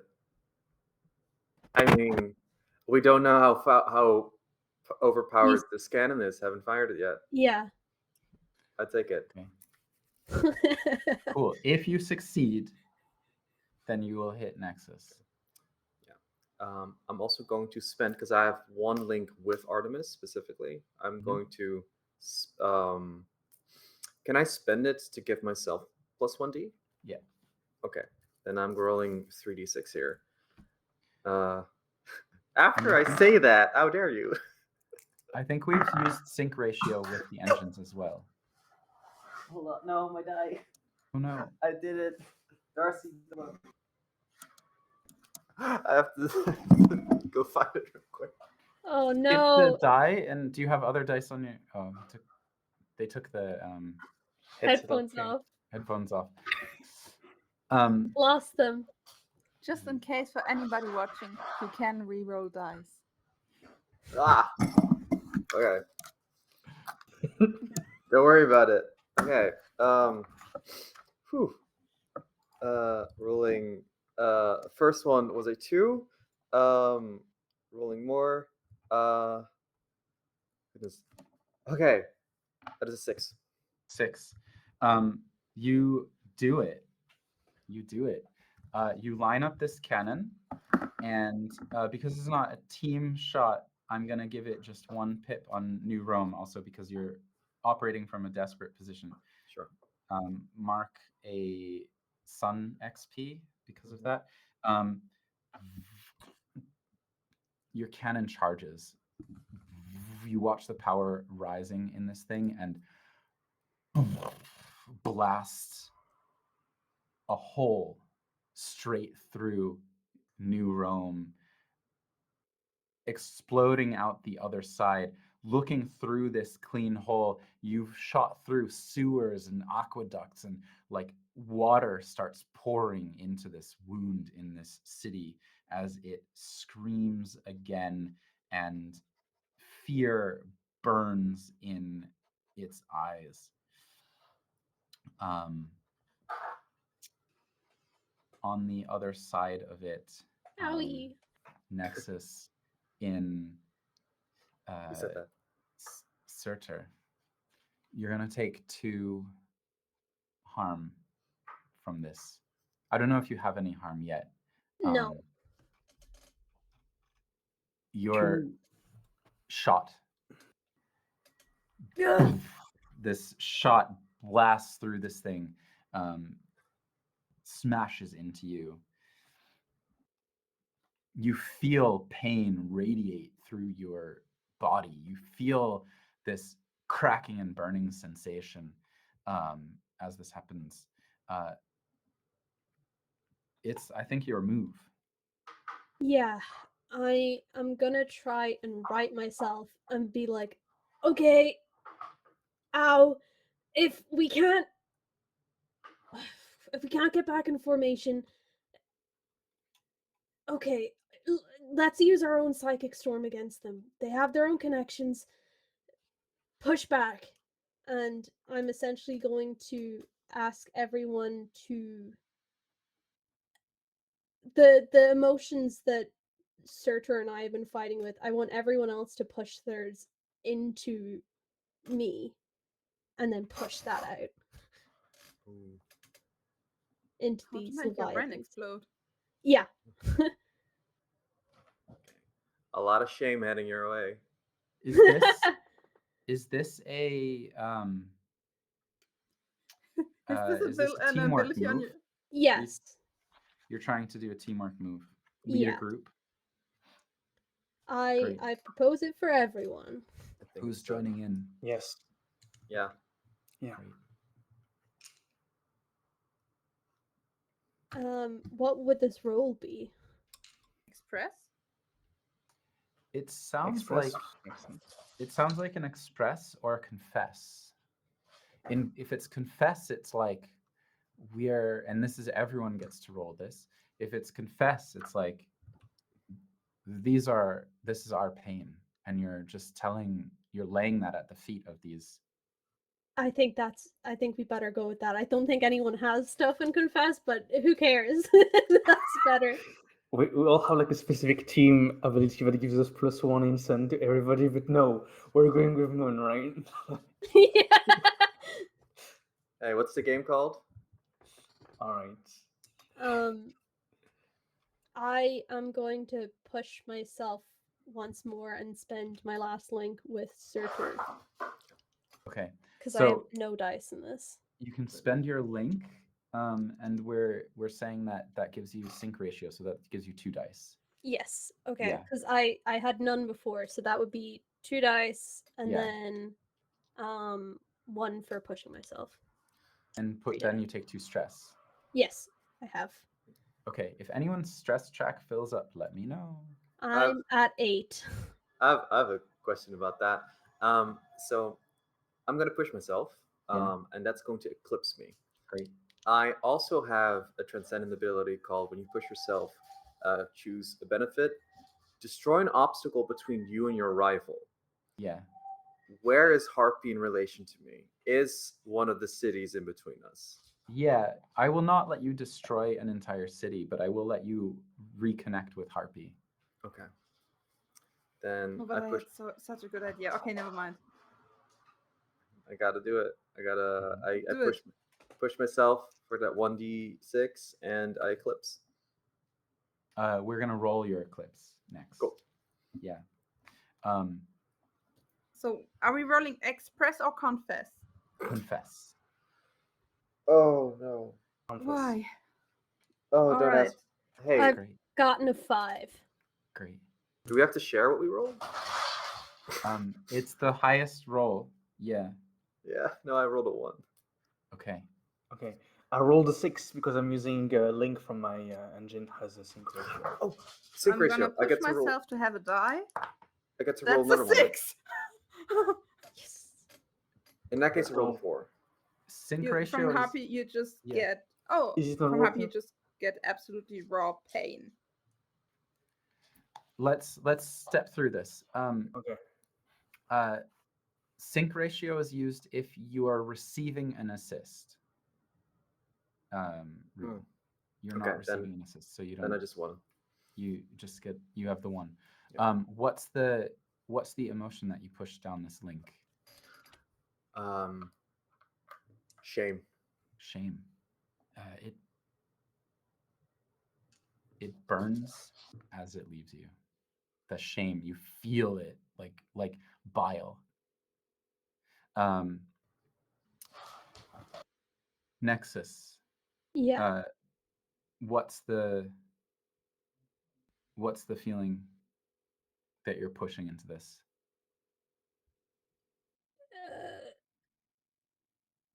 The need to connect. The need to connect. And remind me your target again. I'm pushing this at. Well, I'm aware now that New Rome is the target, so I'm gonna Yeah. push it at New Rome. Yeah.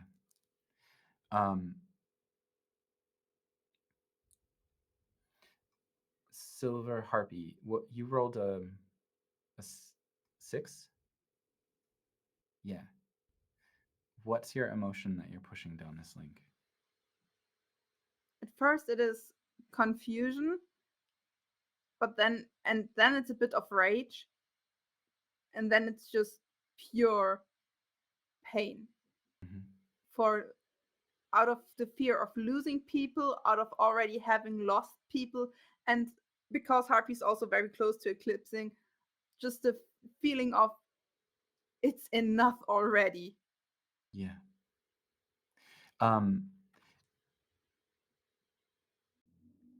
This like pain and exhaustion pushes down. You're one of the successes that brings this forward, and so your pain and exhaustion and loss touches Riddle, Zura, Starlight. What's your emotion that you're pushing? I'm pushing an emotion that I used to feel when I was driving Charybdis. Sorry, when I was driving Kokabi a long time ago. whose impulse was to being feral, and right now I'm being feral like a mother bear protecting her cubs. Feral with like the idea of like I want to protect my loved ones at all costs. There's this spiraling blast of it's almost like you four are around these cities and this connection bursts between you, almost creating like the image of an atom around them, like the lines, and then there's an explosion of light as the emotion that you feel. There's shame, pain, loss, exhaustion, confusion, all of your sadness coming together and penetrating deep into the heart of New Rome. You watch the city shudder and crack as almost like the light in it goes out. The connection it has with Geneva fades. The heart beats its last beat, and a piece of the earth, a piece of the soul of the earth dies under your sadness, under your loss, under your pain and confusion and shame and the horrors that you've seen. And New Rome, when you're finished and the light has cleared from your eyes and your vision is coming back and the ringing is coming out of your ears, New Rome floats lifeless. Geneva screams again, an ear-splitting shriek.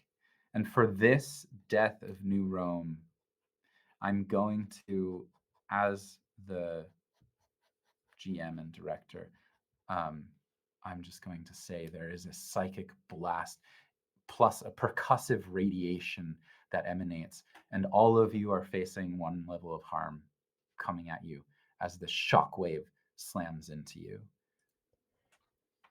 Does this count as emotional trauma? Yeah.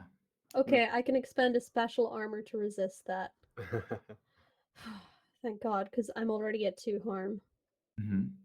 So I'm gonna expend my special armor of, I think, in this transcended form, this crown of fire just like deflects this scream away from me. The others of you? I take it. Is there any way I can protect somebody of my team from that by pulling the harm on myself? Who We would linked you up. like who would you like to protect? In another timeline, it would have been Starlight. In another timeline when Sarah would have known, but Sarah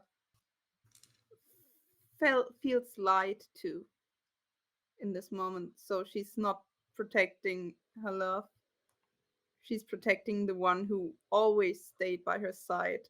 Maybe a bit rough around the edges, but I'm gonna jump in front of Achtung.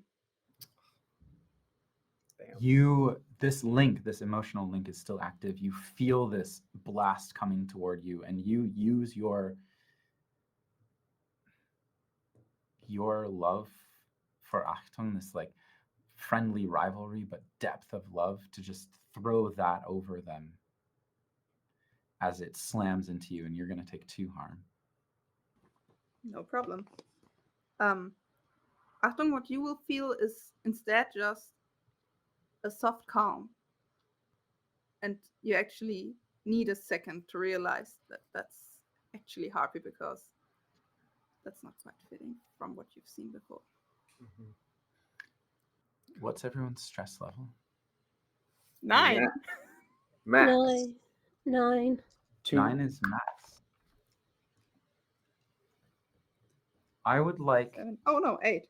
Then it's 8. if you okay. So 2 of you are at 9.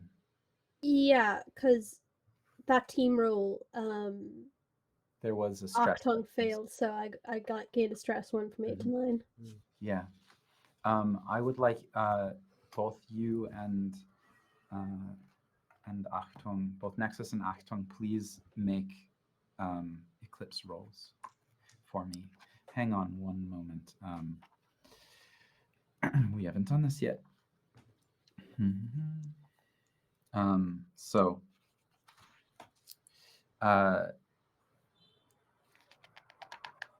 yeah.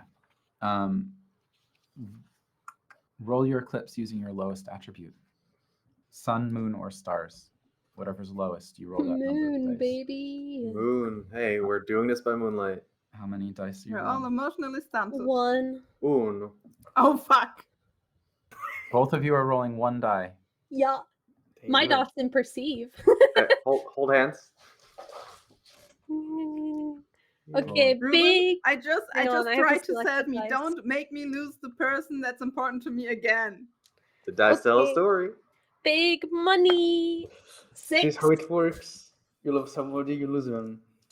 So what I can say about this, I'm so happy that you rolled a 6, I rolled a 2. Okay. Can we spend link to help? One more die? Only on a 4 or a 5. Yeah, right. Can I offer a promise poison? A poison promise? No. What is the poison promise? I reject it straight up. Okay, you you go. won't let me save you. It's all right.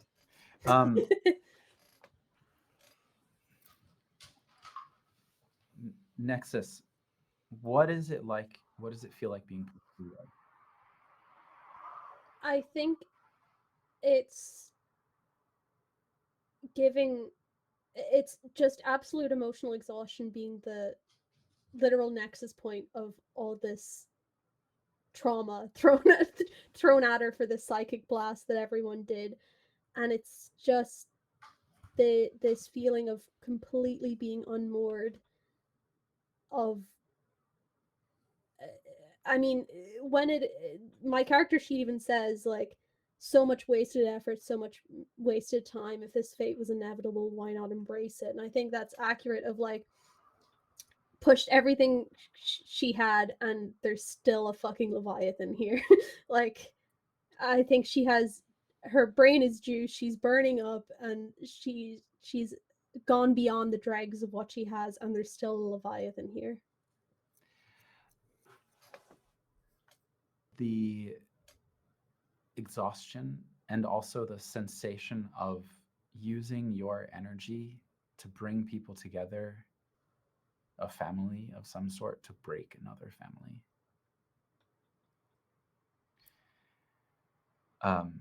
Achtung,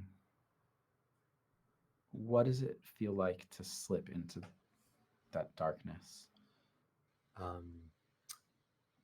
It feels like the exact moment that Starlight died, and later finding out like there was a sacrifice there, something, a scheme, a plan, and Harpy getting in front of me, sacrificing herself to achieve that same thing. There's, in that calm, there's elucidation, clarity, and from that clarity, utter resentment. How dare you make that call for me? And there's a violence that bubbles up, as like caustic as that shame. Like, how dare you think I need help? You need my help. You've always needed my help, never the other way around. Moon was rolled, and each other player recovers 2 stress. 2 of you rolled Moon, which means everybody recovers 2 stress. Oh, it doesn't stack? Eclipse goes backward. So if you're in Eclipse and your stress counter goes back down to 0, you go. It's bad. Okay. You lose I see. the game basically. Ah. So you have to get out of Eclipse before your stress counter goes all the way down. But we won't have time to explore that in this because we're coming into the last moments of this episode. The other two of you feeling this, watching your friend, your family crumple and exhausted as this psychic blast of honesty and raw emotion comes from you. Harpy, Silver Harpy, there's a silence in this moment as you watch the city of Geneva. You've never seen this before. Gather up the broken body of Rome. Just embrace it and engulf it. One pile of rock consuming, subsuming another, but the other is not. It's broken. Its body is falling apart and leaking out of the embrace as it disintegrates. And you watch this city of Geneva for now retreat. What does it feel like to you? What's going through your head, and do you say anything in this moment of victory? But there's something. That's Things no are victory. going. It could have been different. That's all. We could have been not the monsters today. But that's the difference between being alive and surviving, and right now we're still surviving.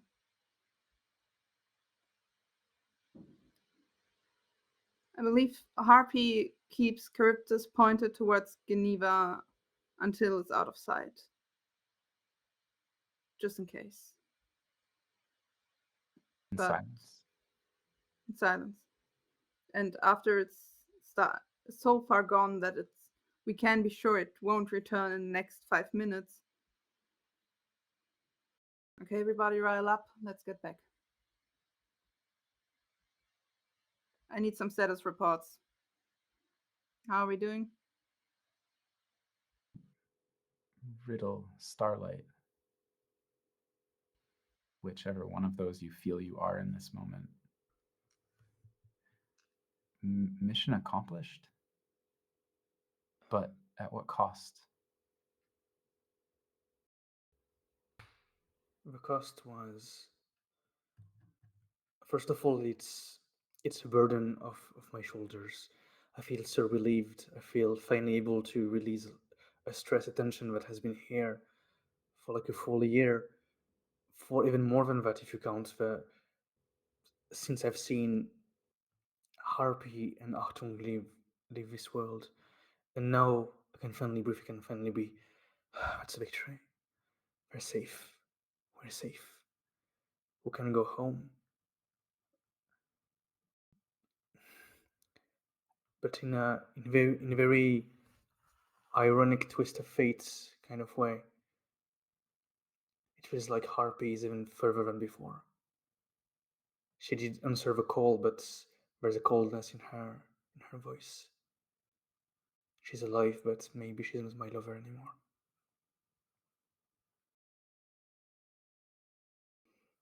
Let's go home. Let's go home. Home. Anybody injured? Anybody damaged? Above table, yes, but there's just complete silence from Nexus's side of things. Come But on, everybody. I got something too. like her mech is bleeding fire from where she was shot by Prentice. I think also at this point you've done like 3 team actions, and you each took an action yourselves. And so you've naturally fallen out of Eclipse. And I believe all of your engines have suffered 1 strength point diminished as well. from this.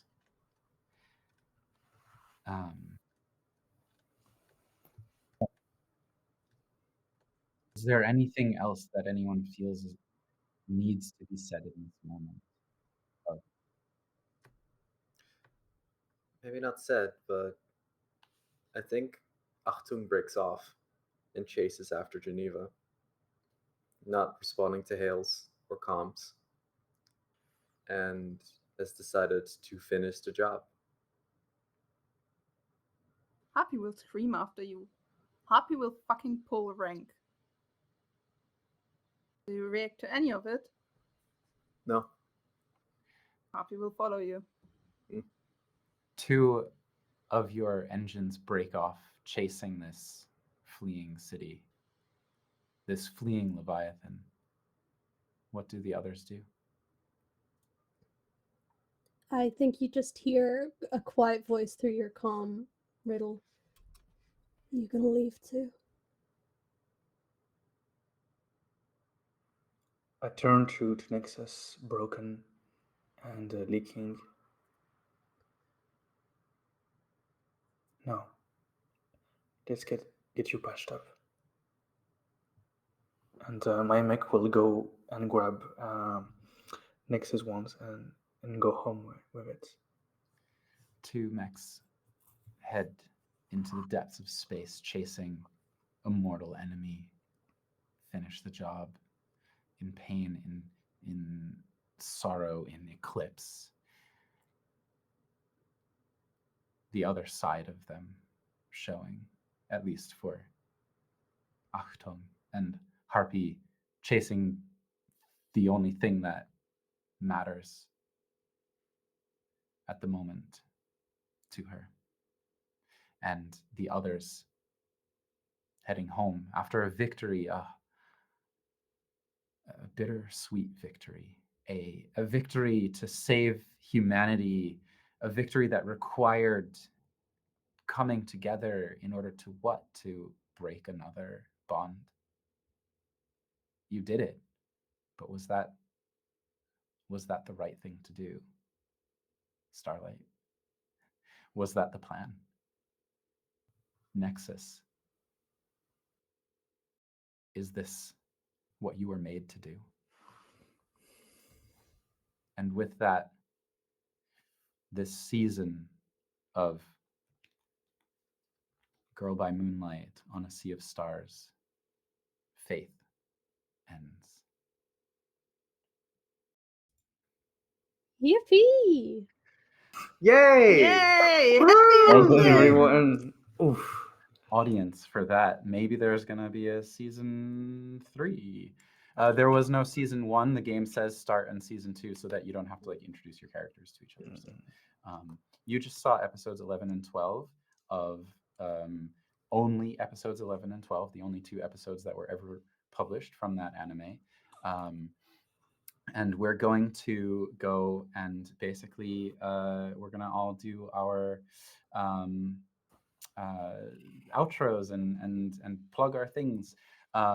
So let's start with we're gonna go Eunice and then Bard and then Gask and then Ruben. And then me. All right. Well, everybody, it was absolutely wonderful and soul crushing to do this with all of you. Thanks so much. It was me, Eunice, pronouns they, them. You can find me on Blue Sky, links in the chat. Have nothing to plug. I'm just devastated out here. I'm passing the torch. Hello, everybody. I'm Laura Verena Stein, also known as the Bard with Many Names. You can find me basically everywhere on the internet as Bard with Many Names. You can find me on alternating Tuesdays on Pencil's Tables, where I'm playing a wonderful game of Blades in the Dark that's kind of similar in system to this one, so tune in, it's wonderful. On Wednesdays, you can find me at House of Dreams, playing a wonderful game of wickedness called City of Strays, which is absolutely eerie and liminal horror, and I love it so much. You can find me beginning of end of September, beginning of October. I know how months work. At Rollers Joint on the other Tuesdays, where I'm going to be playing High Noon in Space, a wonderful wonderful soap opera western thingy where everybody except me on the table would be fucking high out of their minds, and that is not a metaphor. You can find me at I believe that's it for the moment. All of the rest is Germany specific and doesn't make a lot of sense to plug. So I have been Harpy and it has been wonderful. Thank you all for watching. Hello, I am Gaskinator, and I'm currently about to plug the Euphoria pitch form right into Jacob's DMs for the season 2. Other than that, keep your eye out, or season 3 even. Other than that, keep your eye out. I'll show up somewhere. And I'm Ruben, as Hibernate Apprentice. My plug is check out Terra, a game I wrote and made and designed together with the Neoncaster / Nathan Blades, wonderful game designer and TTRPG streamer. We are currently accepting donations or suggesting that donations for Pay What You Want go to the World Kitchen, which is helping people in Haza survive like the genocide and starvation. So please donate what you can, and it's been real. Free Palestine.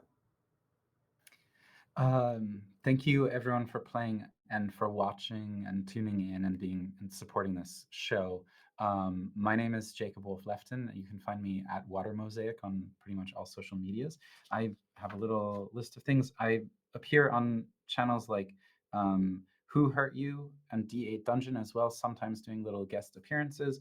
I also have a podcast, The Witches of Wadera Keep, which is at Wadera Keep, about it's playing wickedness as well, and it's it's nice, beautiful sound design, immersive podcast with short episodes. And I also, if you're in Berlin, come see me perform live at the show is called Tales Held Dear at Tales Held Dear, and we perform fantasy role playing improv comedy.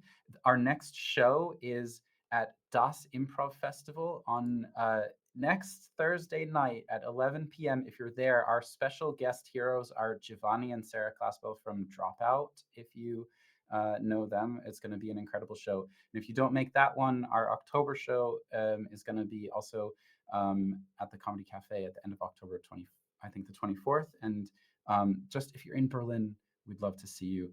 That would be great.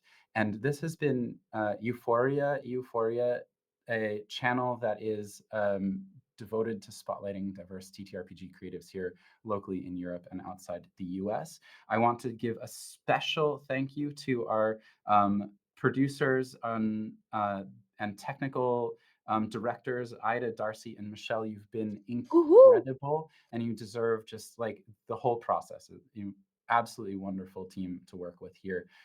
So EUphoria socials are listed below, and this has been the MECHtember event, and I highly recommend that you check out the other shows that are going on and the other events, because there's a lot of cool stuff. So thank you so much. We'll see you next time.